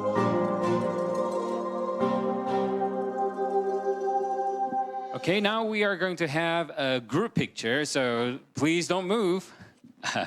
We will invite our photographer to come on the stage to take a picture of all of us. So please remain seated. And for those, 那个我要邀请一下两边的这个朋友们，我们先把中间的这个座位比较前面呢有空位的地方，空下讲者的特别位置呢，请把它们坐一下，坐满，因为我们要在这个中间的位置拍照啊。请赶快哦，我们赶快动作，不好意思啊，你的东西可以不要移动，你只是先坐过来，就是方便拍照啊。两边的朋友们，请到中间的座位啊，有空位的地方，从第4排以后有空位，请帮忙坐一下。那个工作人员、义工们肯帮忙，然后呢，到时候也一起座位，是不是？然后一起来拍照。是，好 ，OK。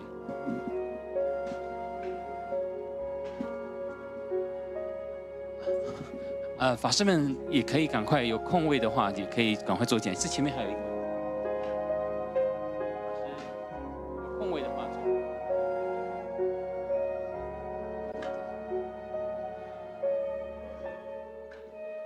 好，那如果中间的座位现在目前已经坐满的话呢，那现在其他的朋友们就尽量靠中的位置啊，尽量靠中，把你有旁边如果有空的位置呢，尽量靠中。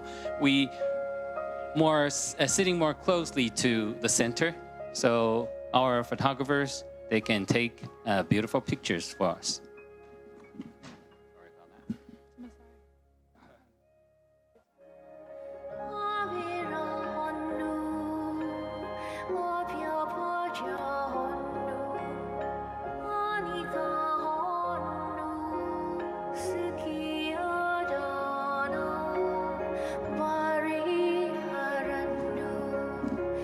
So, 3, 2, 1, cheese.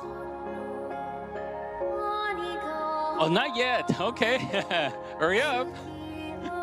请快一点哦。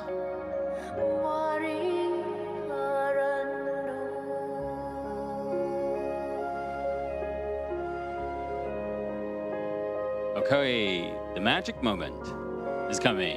One more time. 3, 2, 1, cheese! Happy! And join your palms. 合掌。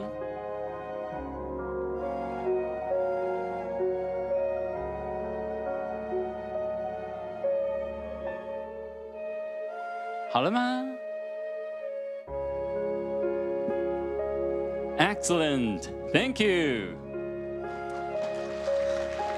Okay, now we are going to take a short coffee break. So you can head out right to the doors to the right of the stage. And we will be taking coffee break for 20 minutes. So that will have us here at 11:20. Yes. We'll shorten the lunch. 好。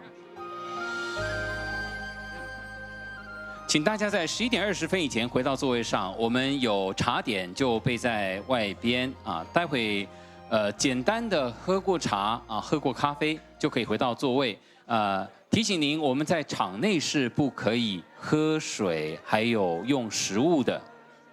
所以，请大家如果要喝水、要吃东西，都要尽量利用在场外的空间。May we remind you that inside this auditorium, we won't allow to have food or drinks. Thank you for your cooperation.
各位亲爱的贵宾，我们现在还有5分钟就要开始下一个阶段的论坛，请赶快回到自己的座位上。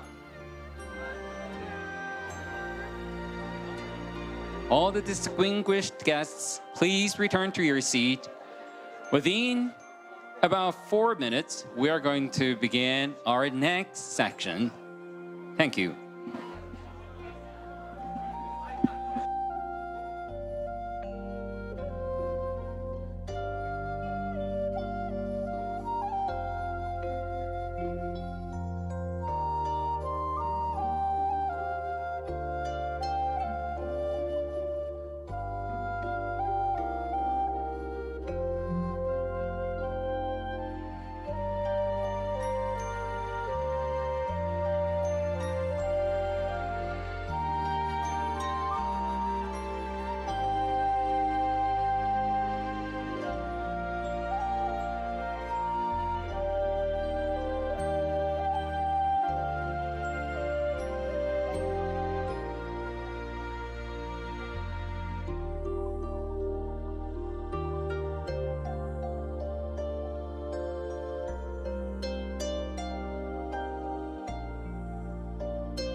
温馨提醒您，我们会场里面是不可以饮食的，所以您如果有食物需要食用，或者是水需要饮用，都请在场外来食用或饮用。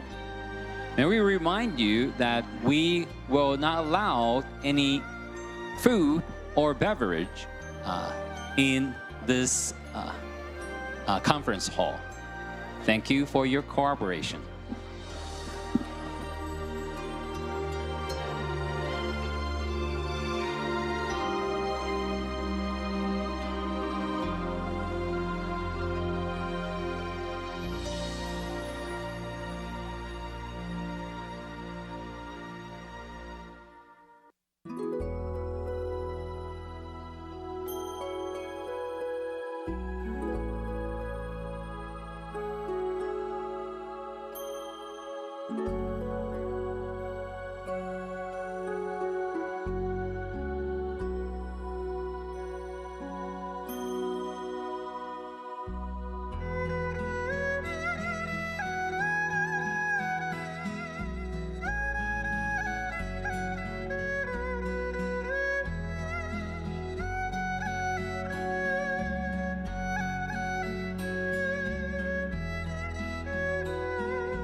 好，那我们现在就开始我们下一个阶段的论坛。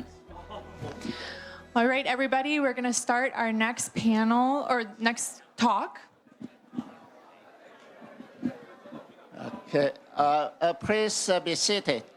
Now, this panel comes to the final presentation. Oh, you can.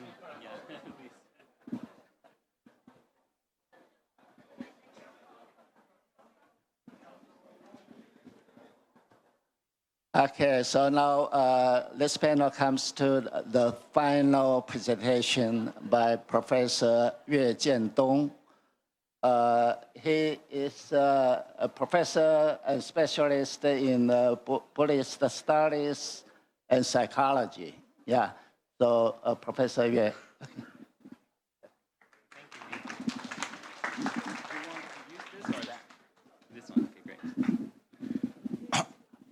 Good morning, everyone, and my dear friends, and Dharma, especially Dharma friends. Today's talk, my topic is the Buddhist meditative wisdom, the way towards 实修佛学 in Taiwan. Because the English is not my native language, so please bear with me. Occasionally, I will use the Chinese to express my viewpoint.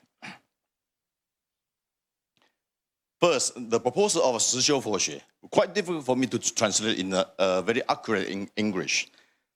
This presentation will attempt to suggest, in the process of conducting Buddhist studies, if the researcher can carry out actual Buddhist meditation practice and have a certain degree of meditation experience, thereby developing or attaining Buddhist meditation wisdom, no matter whatever the standard is, then I think that you will be of great benefit to the academic community. Examples, I will present several cases from the contemporary Buddhist master and one scholar in Taiwan to show that this is possible in Chinese Buddhism. I'm not sure that whether it works in other places outside Chinese Buddhism, but I'm sure that in Taiwan, Chinese Buddhism can do this.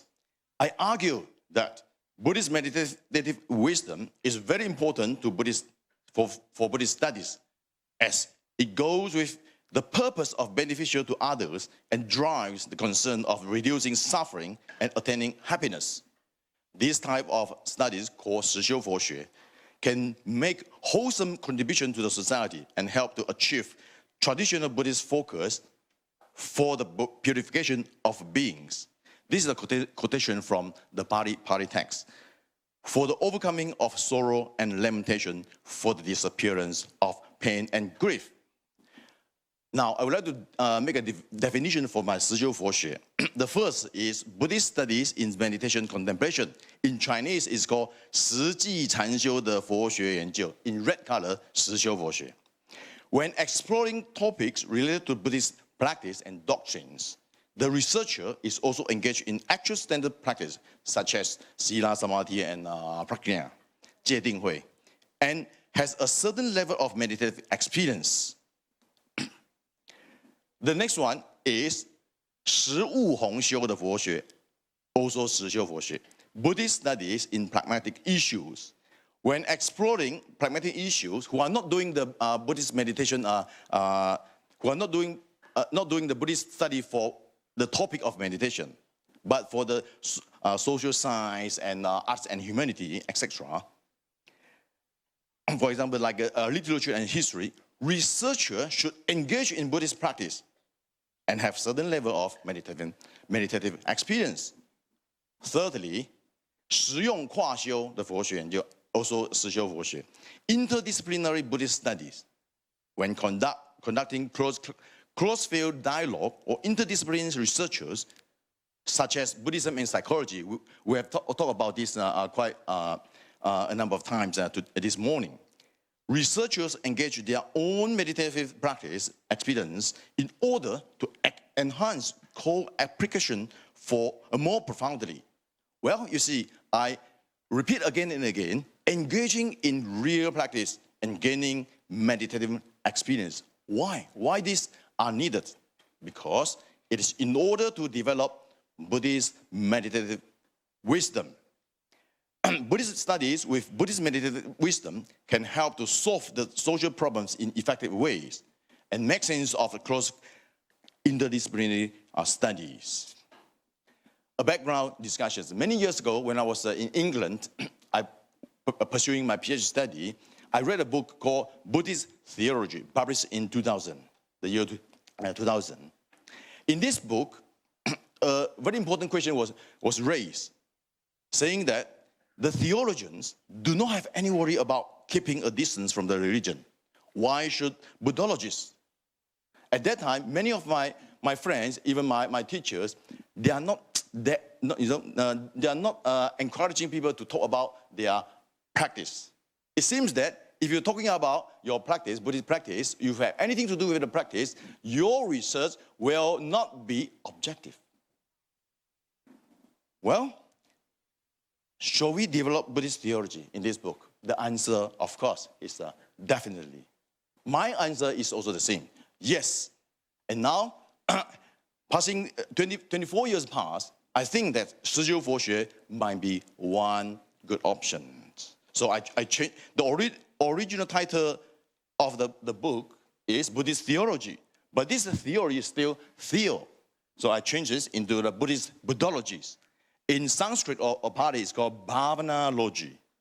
But I will only apply it to the Taiwanese Buddhist scholars. I do not know whether other scholars from other countries will work. Now let me give you my concern and as my evidence. Firstly, many Buddhist masters have produced excellent monographs on Buddhist meditation work. These are products of Buddhist Buddhology or Bhavanology. For example, these are masterpieces. In India or Sri Lanka, you have the Visuddhimagga, Jingyi Daolun. In China, you have Moheziguan, like Professor Paul Swanson mentioned about this, Moheziguan. In Tibet, the Lamrim Temple is so famous. Yeah. So these works were read for 1,000 years. However, it seems that it is rather rare to see such works occur in the academic world in modern era. My second concern. Then why should I propose the 实修佛学? What is the purpose for the Bhavanology? Because of the Buddhist goals. Beneficial to others, away from suffering, attain happiness. This is very common to every Buddhist scholar. Every Buddhist scholar who study Buddhism will know that these kind of phrases repeat again and again in the canonical text. Well, can Buddhist studies go toward this way? My third concern. 实修佛学 may bring special wisdom. I emphasize special wisdom, and hence great innovation to academic world. Great masters have shown their examples. Well, the next question will be how and what is the process? This is the process. If we do the 实修佛学, engaging our meditation practice, we are supposed to gain a little bit, at least a little bit of the wisdom. This wisdom will give rise to the great talks in our Buddhist studies, and hence the innovation for our academic studies. And what kind of wisdom is this? The wisdom is the wisdom of 任运感通的智慧, which is quite different from mundane intelligence. 跟世俗的才智不太一样. Well, this is the evidence I took from the Master Seng Yen in his book. He mentioned about the wisdom of 任运而生的智慧. He said, in the silent illumination, 默照禅, the third stage, we can get the enlightenment of no mind. Well, and then as a result, we are liberated, the practitioner will be liberated from illusory talk of self. 从幻象思想中的自我解脱出来. And then, hence the very important piece, 能够体认别人的需求，给予回应. This kind of wisdom is 自发的显现, spontaneously, manifested spontaneously in response to whatever arises. There are so many quotations and references to talk about this kind of wisdom, the wisdom of 感通, 神应无放，感而遂通. Especially in the one very famous eminent monk called 深造, in his great work, 造论. There are so many examples like this, because it's very difficult to translate into English, and I will just list them so that you can take a reference. 法身无相，应物而行；般若之对缘而造，履万惑而常通者，体之即神。顺机。Well, what is and how to develop this kind of wisdom?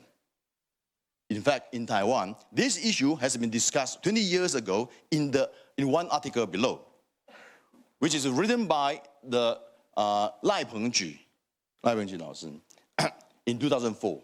The title originally is in Chinese, written in Chinese. The third way of thinking, based on meditation, a discussion of the breakthrough in developing brain power in Taiwan nowadays. This is from the Journal of Medicine, Buddhist Medicine. This is a reference. And because of this, the time is not enough for me to talk about every single detail. I will just make some main point. He promotes a kind of the third way of thinking, 第三种思维, which is equivalent to contemplation, 禅修. And what is the first and the second one? The first is the memory. The second one is understanding. This is what we are using in our daily life. And also in academic study, we memorize what has been done, what has been written for the previous Buddhist scholars, and we try to understand the new talks. But he claimed that we need to develop meditative experience, meditative wisdom. It is a third way of thinking, so that we can have creativity. And first, he said that we can use the contemplation of emptiness, also this is a meditation one, to get rid of predetermined ideas. 去除妄想. Next, the experience of a real emptiness will induce, this is the 感应, many new things and new talks when meeting appropriate conditions.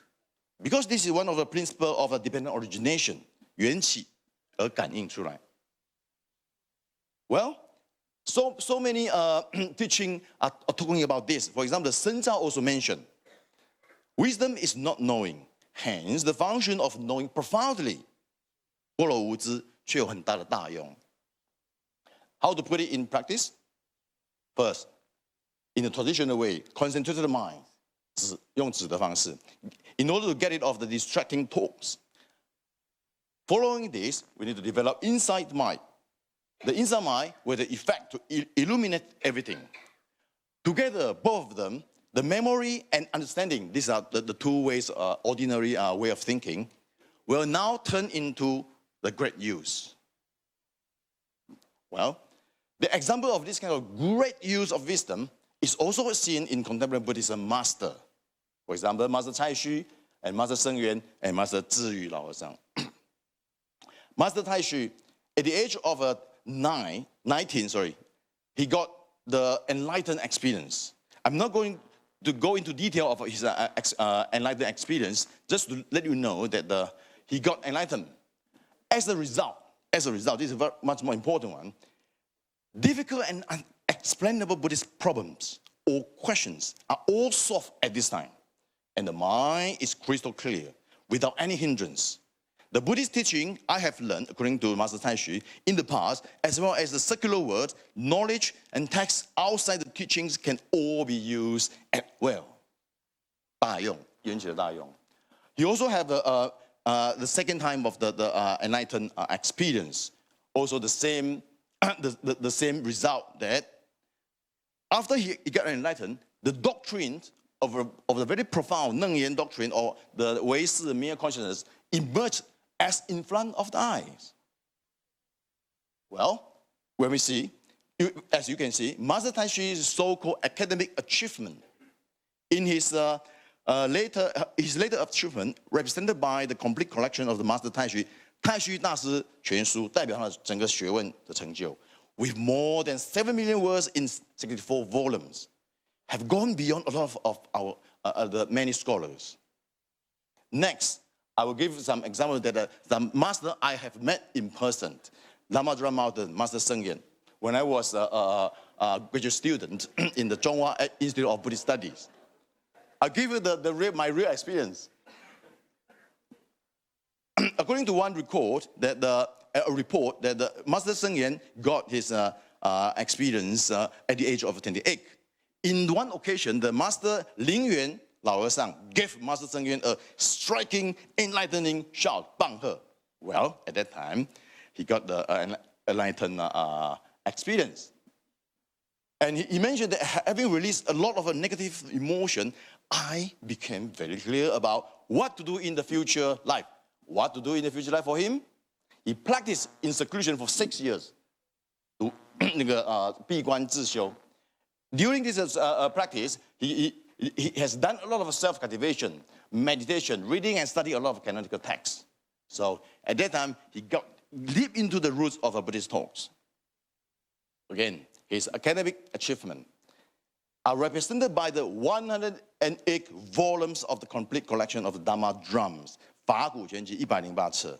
The whole amounts are so numerous, many times than the works of many scholars. 很少人可以比. Next one. When I was an undergraduate student, I met one great master called Master Zhiyu Lao San. Quite few people know him. He's from the Pure Land Monastery in Taiwan, Xilian Jingyuan. And I believe the abbot, the present abbot is, maybe we'll see him in the day 3. He promotes the teaching practice Amitabha, learning Nanshan Vinaya. I learned a lot from him. He also has an enlightened experience at the age of 28. When he read the Sutra of Perfect Enlightenment, Yuan Jue Jing, he realized, sorry, one typo here, that the words of all Buddhas are like empty flowers arising and disappearing in chaos. 诸佛世界犹如光花，乱起乱灭, and then the tears kept flowing, and then he gets sudden realization. 就开悟了. Now, also we have seen that the Master Zhi, he has so-called academic achievement. He left behind the collection of works by elder monk Zhi Lao San 著作全集, which contains nearly 60 monographs expounding Huayan Sishang, Vaibhuriya, Prajnaparamita, Lotus, and Pure Land doctrines. Very few scholars in Taiwan who are doing Chinese Buddhism can compare with him. Well, these are monks. What about the ordinary lay person? If you can still recall that earlier I mentioned Lai Pengju Lao Shi, he's a lay person who talked about the third way of thinking. Well, he's a practitioner as well, Buddhist practitioner. He's a medical doctor and a practitioner and scholar for Buddhist studies. Passed away. All of them passed away. So cannot ask them to invite them to a show then. Unfortunately, he has 3 monographs, very important one. 3本很重要的著作，释迦佛教的图像，北传佛教的般若学 and the 敦煌石窟造像. The middle one is something that I think that very few people can, it's one of the best, one of the best in Taiwan, talking about the origin of Mahayana Buddhism in terms of investigating the track of a meditation. One of the best.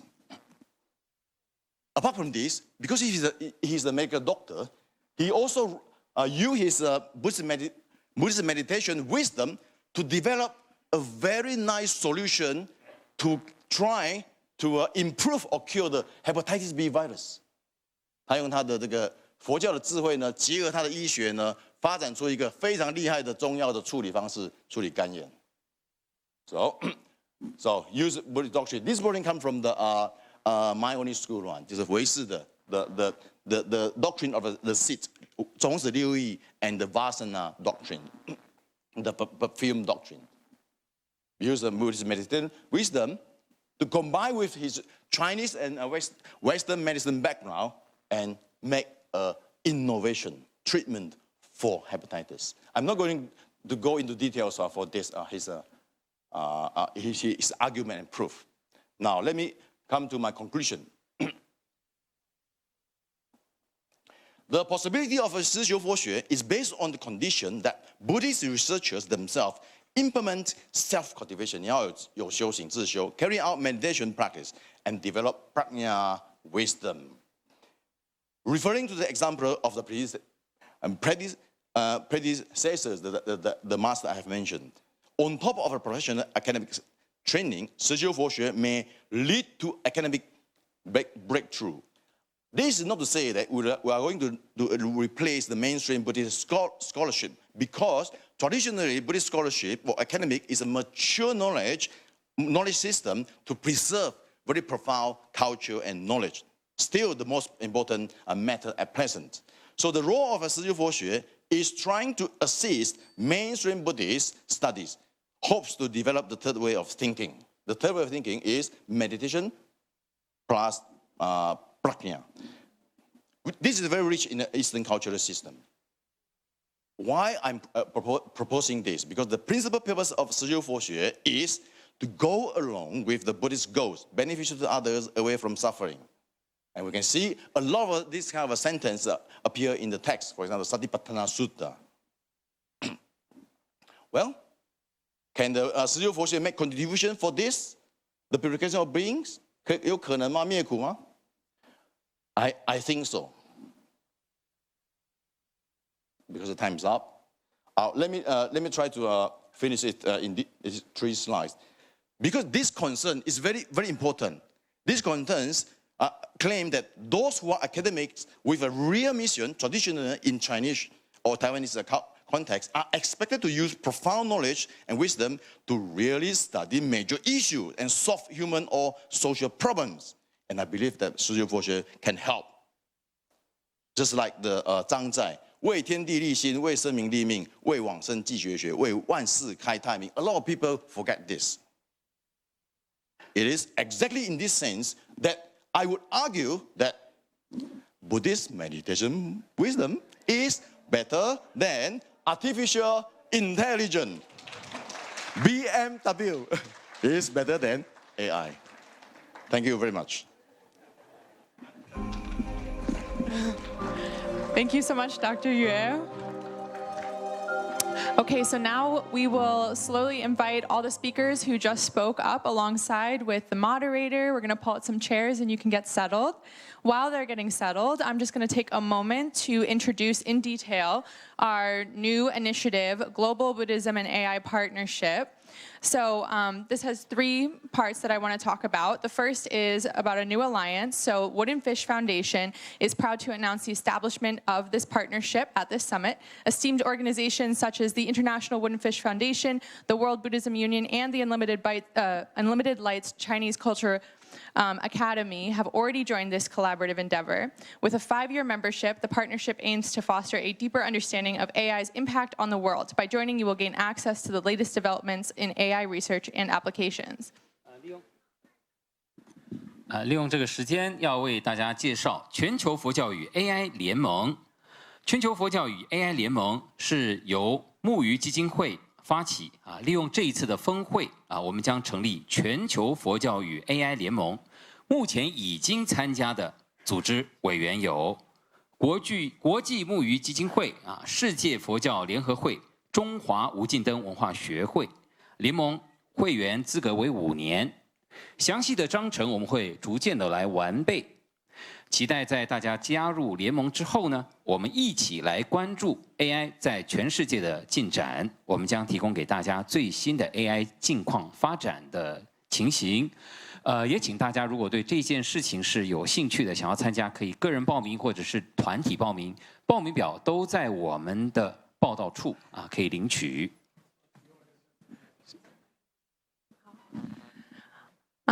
The second part that we want to talk about is the engaging events we're going to have. The partnership is committed to hosting a series of enriching events related to Buddhism and AI, and we intend for these events to take place. And as a valued member, you will receive priority notifications. And finally, we are hoping to form a sort of think tank, so it will foster collaboration and exchange of ideas for ensuring ethical considerations remain at the forefront for AI development.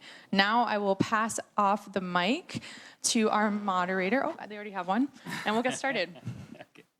The first question is how much time we have for this? 12:20. 12:20. Okay, so we have plenty of time. Yeah. Okay, so welcome back to this discussion or Q&A section, and I would like to take the privilege as the moderator, to say a few words before we correct the questions.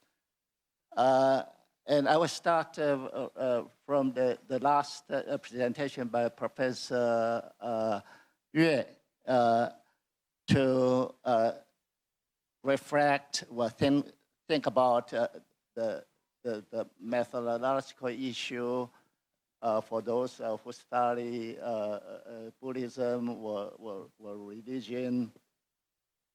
that issue is about the so-called amic or ethic distinction, or the insider or outsider distinction.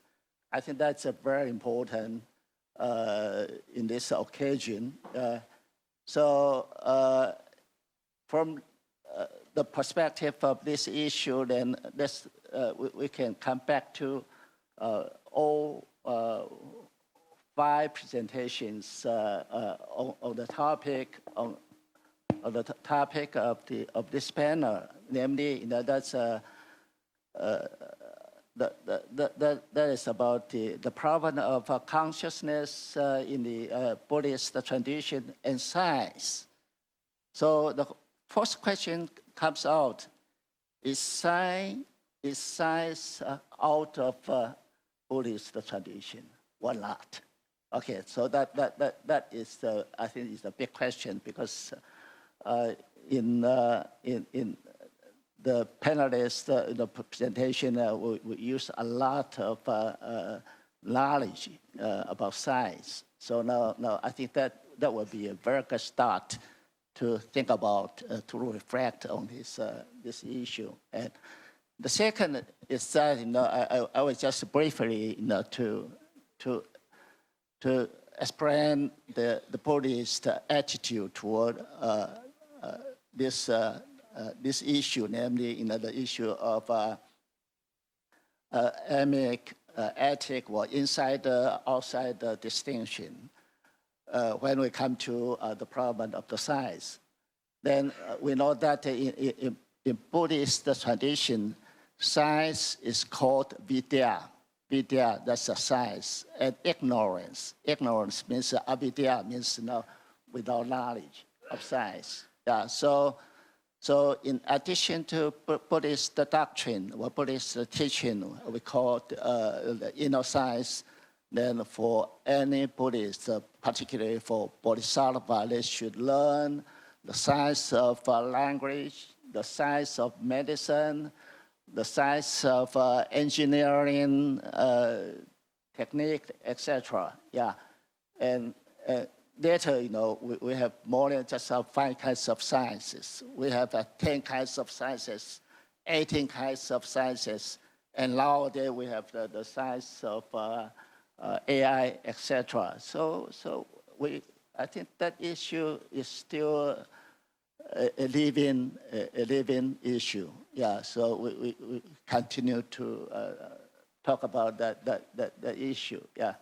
So I think we can focus on this topic from different perspectives. Yeah. So even, for example, I just mentioned that Professor Balfour, talk about one-dimensional Buddhism, etc. Yeah, from the critical perspective. Yeah, and some from the perspective of meditation, like from Zhi, Tiantai, etc. And some from the practice of mindfulness. That is very quite helpful to someone like me, to lower the blood pressure. Very useful. Okay, so it's about the time to collect the question, yeah, from the audience and from the online audience. Okay, so let's collect any question like to raise. And 在场的各位有问题吗？可以提。Feel free to ask any questions. And Chinese is, of course, welcome. OK， 这边还是。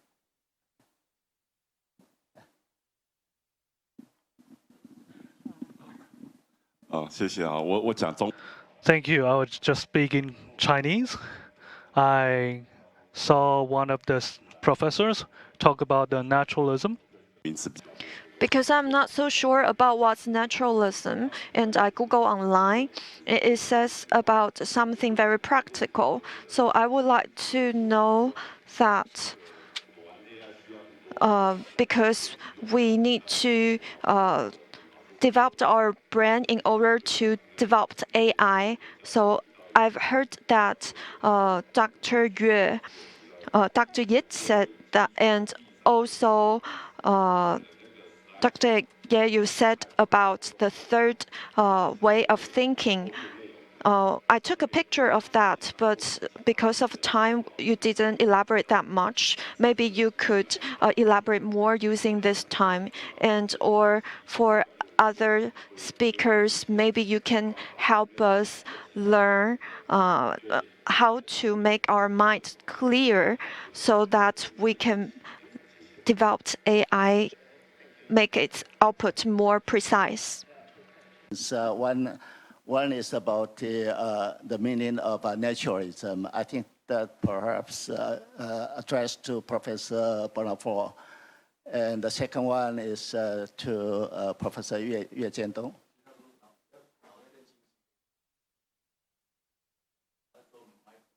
But 他点名.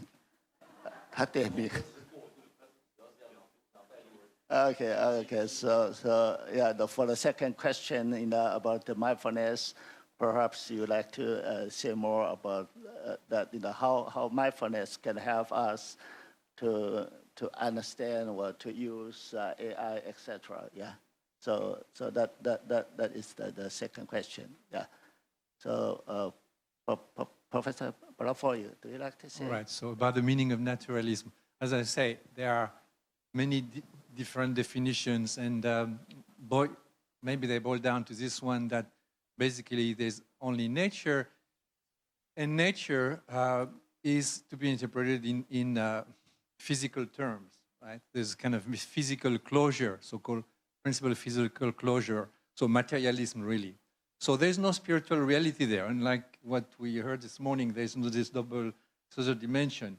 Naturalism is really all physical.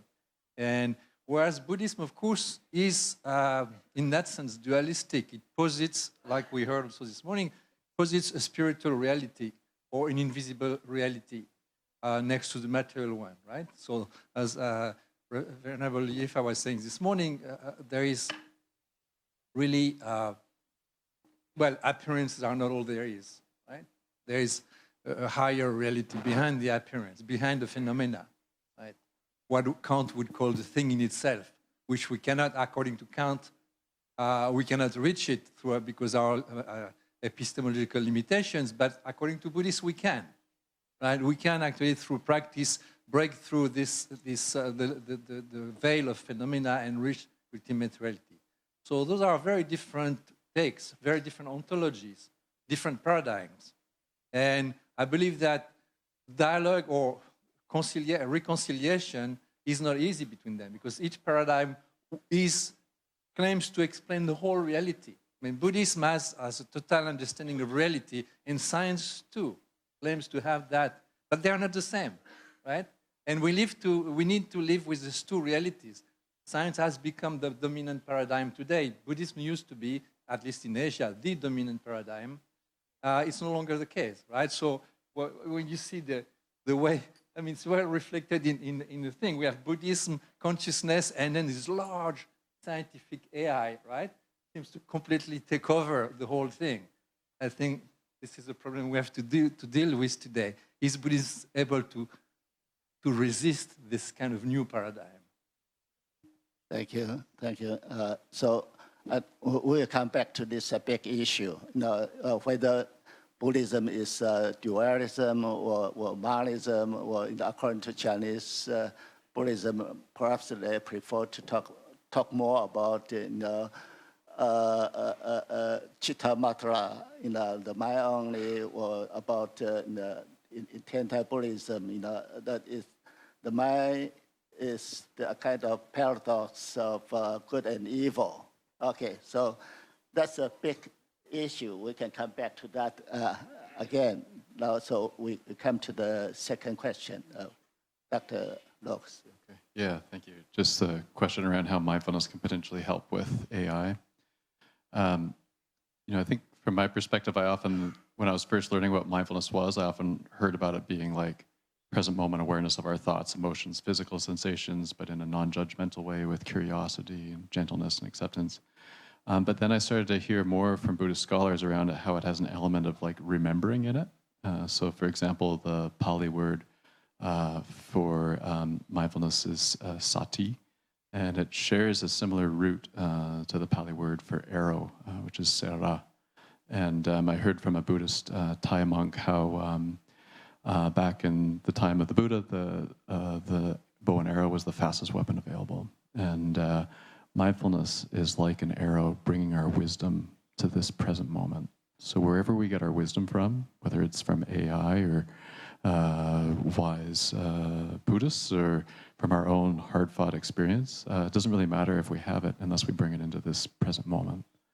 And so that's where I see one potential element for AI is to bring wisdom into this present moment so that we can access it very quickly at our fingertips. And so I think mindfulness, especially the remembering part and bringing the wisdom into this present moment, if it interfaces with AI in a really skillful way, I think it can allow us to provide opportunities to heal and thrive in ways that we didn't even know were possible. So, thank you. A small follow-up in the question is in the modern situation of the so-called AI, and do you think it's possible to keep that distinction between AI and consciousness or awareness? Well, that kind of distinction will disappear somehow. Yeah. So. Yeah, I mean, it's a great question. I think we'll see, as it evolves. But I think of AI being driven by the knowledge that we have, and it's pulling that from all these different sources. And so if we can set the algorithms such that they're pulling from really wise sources, I think that has good potential. Thank you. So to my understanding is that that distinction should be kept. Yeah. So question. We have one online. What? Is that okay to ask? The first There's one from the online user. Okay, you want to come? Yeah, I'm going to ask the question. The question is, through dialogues with Buddhist AI, is there a possibility to generate a cycle of mindfulness, even inspiring users to develop detachment and eventually engage in bodhisattva practices? Are there any practical suggestions for implementation? The question goes to all the speakers. Thank you.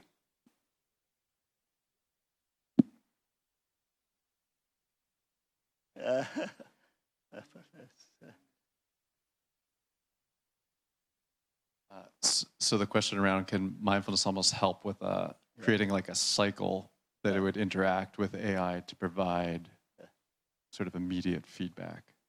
Is that the idea?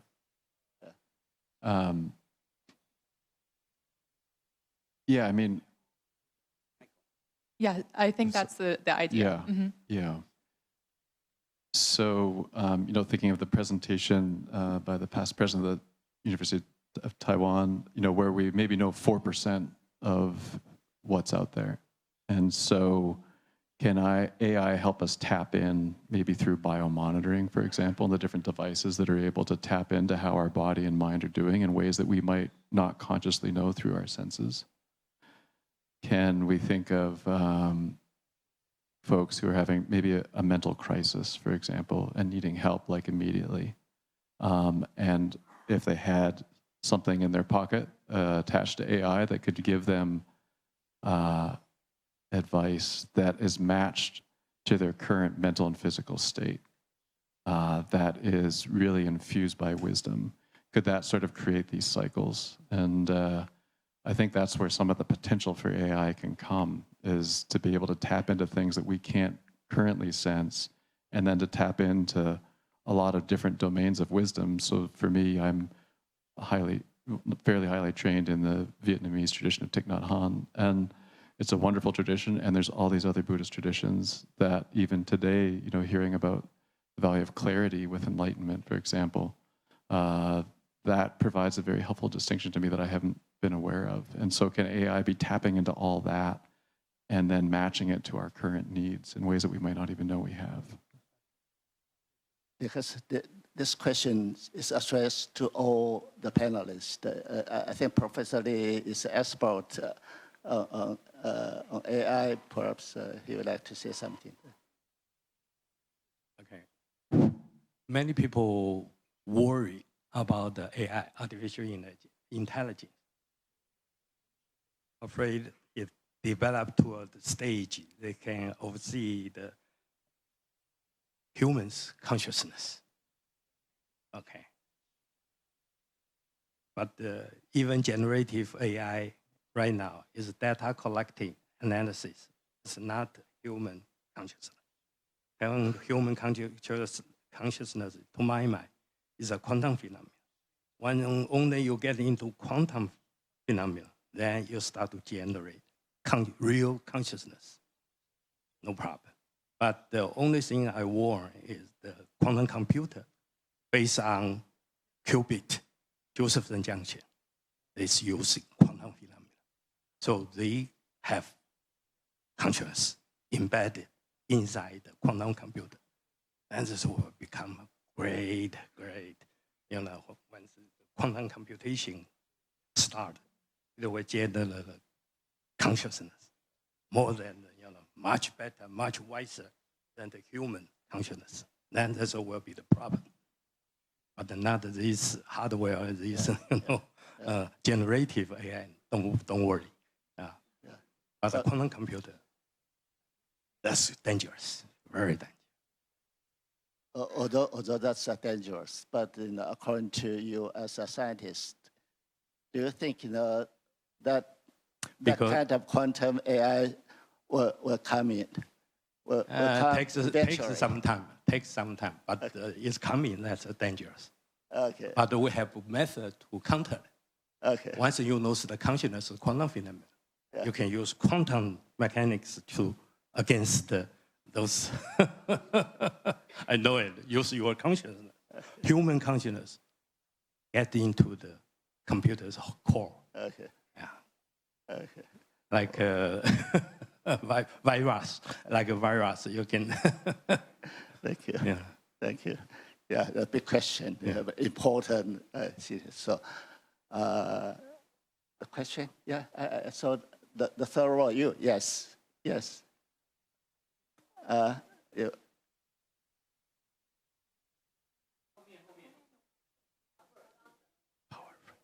Okay. Please, yeah. I'd like to ask one question. Sentient beings, is it because of the conscious?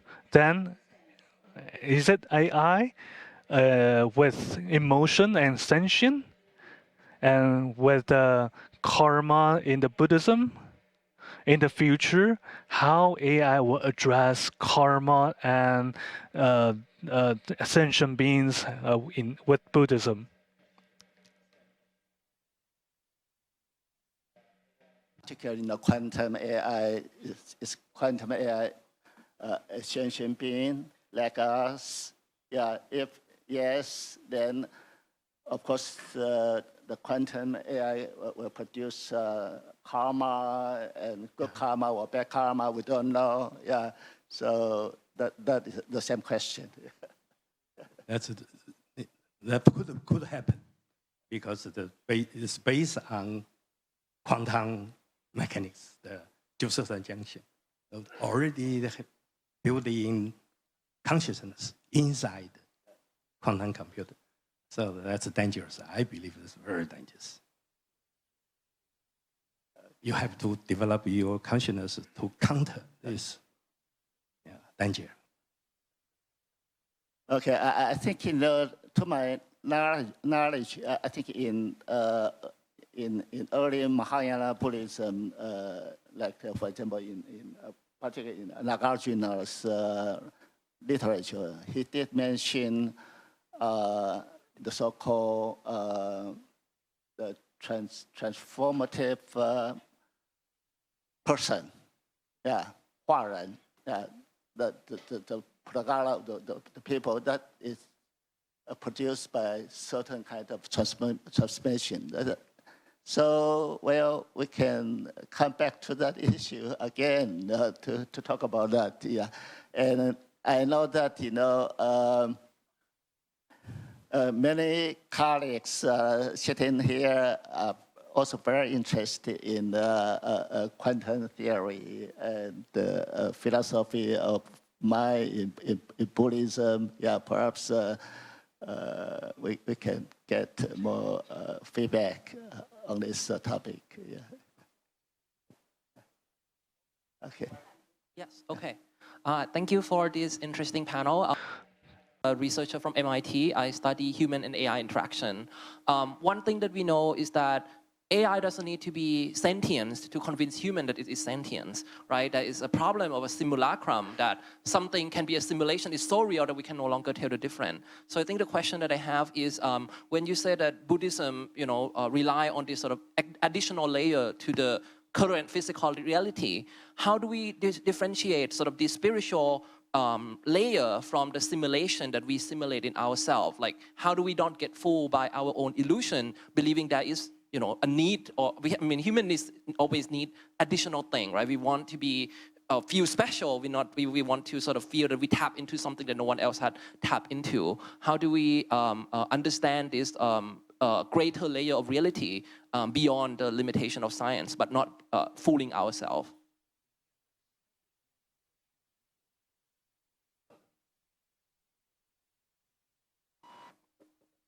Maybe. That's a great question.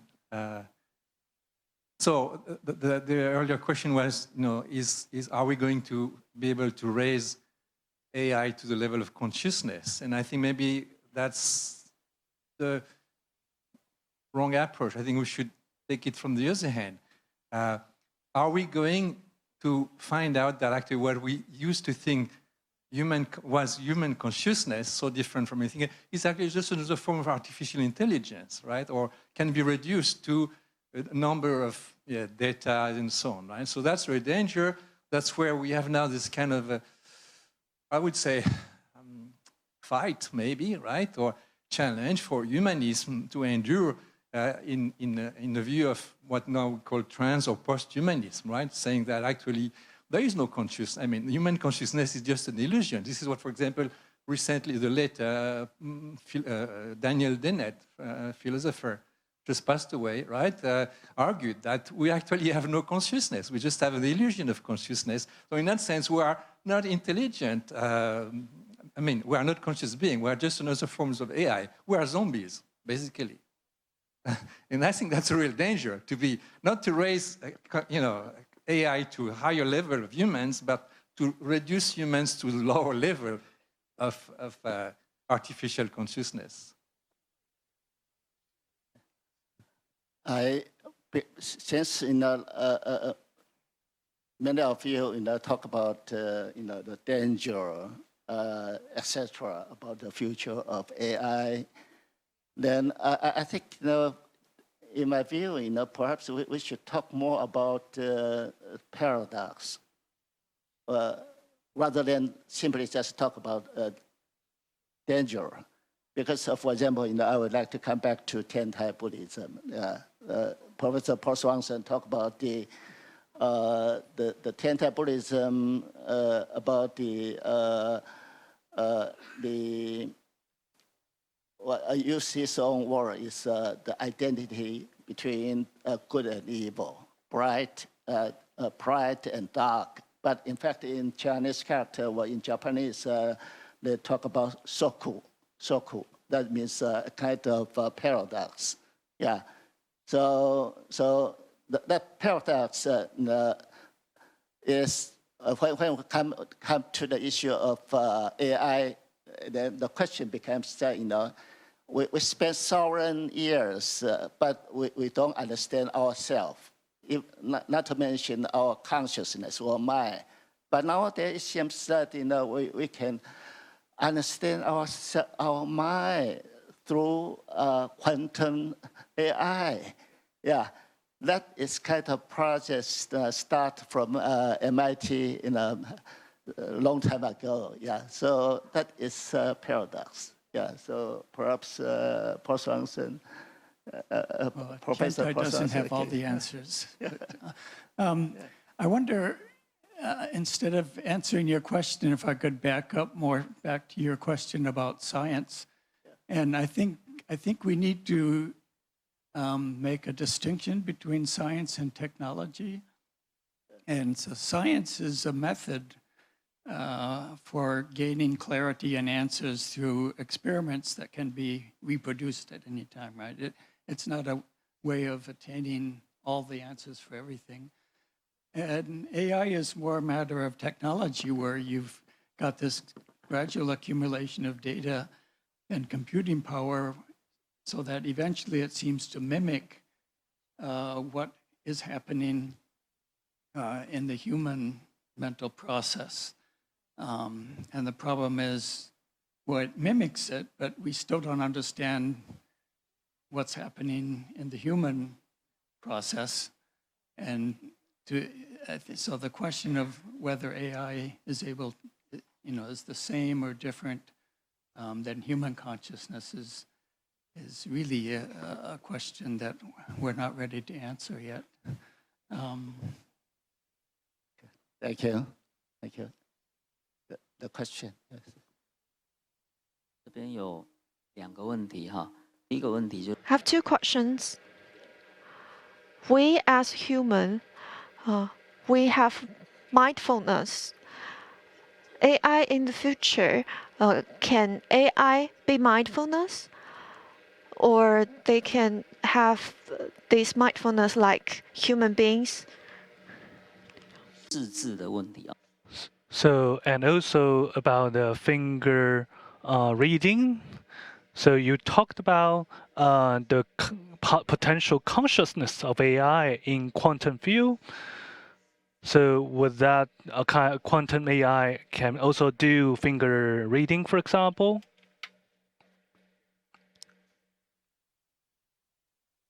Ask that it's possible for AI to be mindful or to practice mindfulness. Okay, that's the first question. The second question goes to Professor Lee.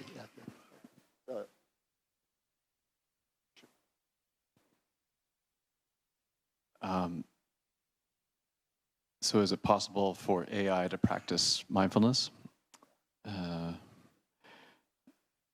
Yeah.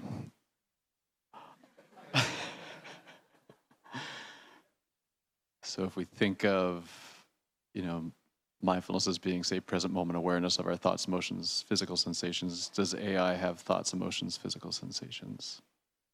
Or what are the sense gates for AI? So or maybe it's sense gates, different channels of information that it's processing.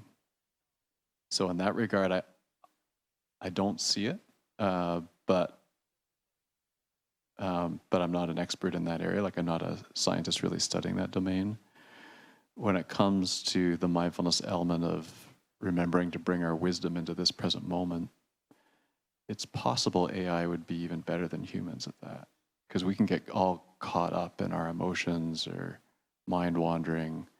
And if the algorithm for AI is prioritizing bringing wisdom to the present moment right now, every time it communicates, I think in that regard, it has the potential to be mindful from that particular angle. So that's my perspective on it anyway, but I'm sure there's others. Thank you. Thank you. Professor. Okay, the question is in Chinese. I try to answer you Chinese, okay? You see, the children can be trained use ear or finger to recognize letters. You see why? There's no photosensory cells in our arm finger or our ear. And the signal never passes the normal visual channel, never. It's another channel. It tells you, actually, our normal vision or hearing, all this consciousness has two signal channel, has two double signal channel. We only know the material world signal, electron pulse, the neuron pulses. This is what we learn from the biological textbook.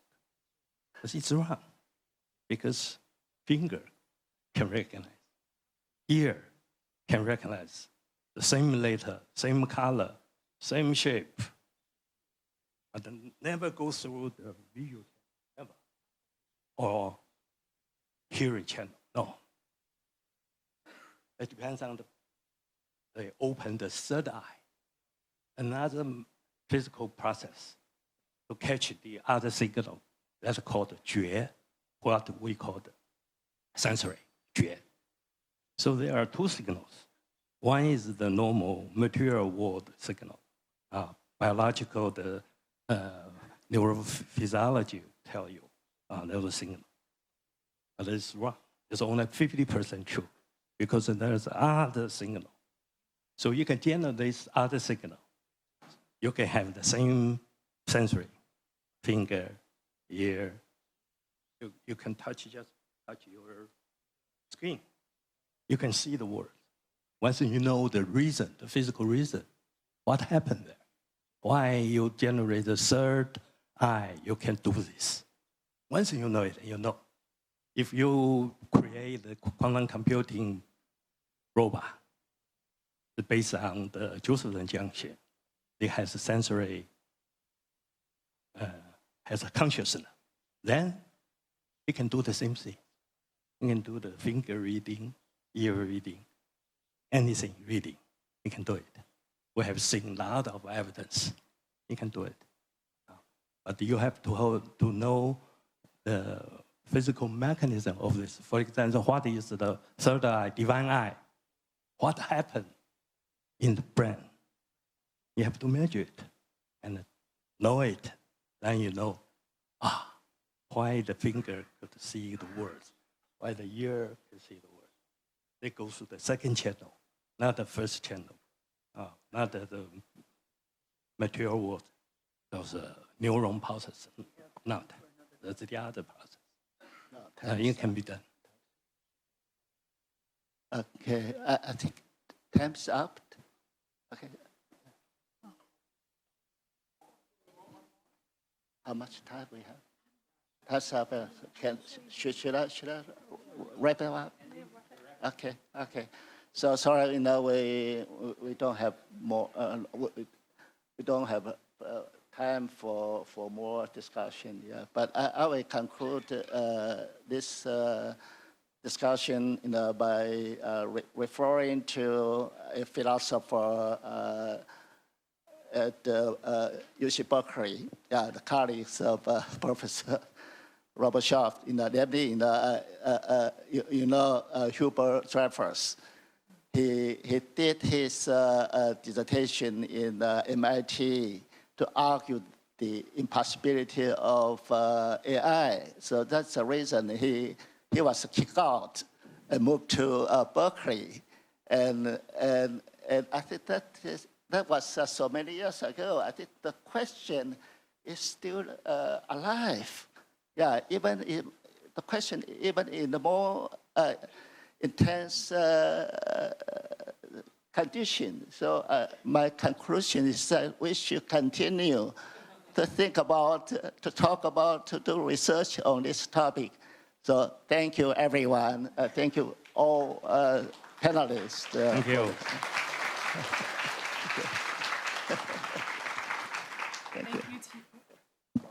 Thank you to all of our panelists and to our moderator. That was a lively discussion. I know we have some unanswered questions, so maybe during the lunch break, which is our next item on the agenda, we can get some of those questions sorted. Absolutely. So now I'm just going to, in a few minutes, welcome you to head down to floor B1. 吉祥谈厅 to grab your lunch boxes. But I'm going to introduce a couple of items that you might find interesting. Panelists, where they go to eat. And I will just ask the panelists all of the speakers to just wait a moment after I finish talking so I can help give you directions on where to go to eat. 好，那待会呢，我们会要前往地下室的吉祥厅用餐。那在这个之前呢，有一些比较重要的事情需要跟大家宣布。So, to all the esteemed guests, please kindly remember to collect our registration from the Global Buddhism and AI Alliance or partnership that we mentioned earlier upon your return to the conference hall. In addition, for those driving to the Grand Hotel, please ensure that your car information is completed accurately and return to the registration desk. Please take extra care when filling out your details, as any errors will require a visit to the hotel's service desk on the first floor.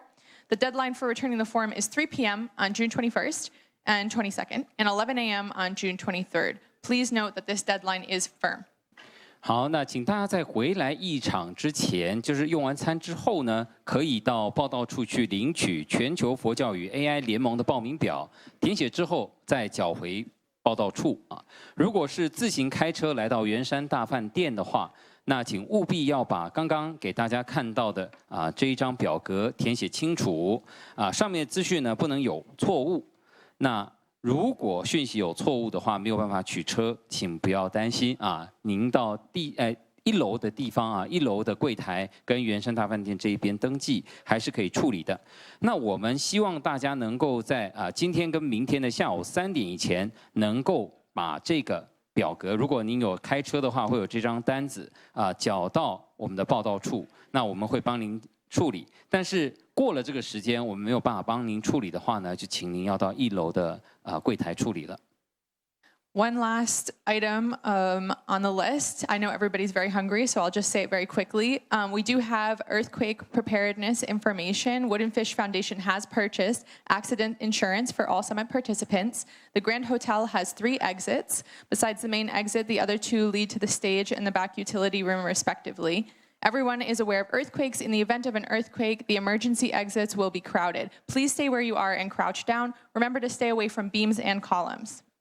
好，那关于临时发生地震的话会怎么办呢？这个很重要啊。第一个呢是木鱼基金会呢已经帮大家都已经买了一个安全险啊，所以至少这一点上面是没有问题哈。那第二个话呢，我们要注意一下有几个出口啊，就是我们就有几个出口以外，据说呢我们还有2个撤离的点啊，可以是通往舞台跟后面的机房。不过可能大家就是说还是要保持冷静，然后仔细的聆听指示。那第3个呢，当然大家应该都知道啊，就是地震发生的时候，请不要靠近梁柱啊。最好的方式呢，先暂时在原位蹲下啊，然后呢静待指示啊，这是一个比较好的啊。当然我们希望是有这个佛菩萨在这里帮我们保佑啊，那我们就不会有这个问题。谢谢。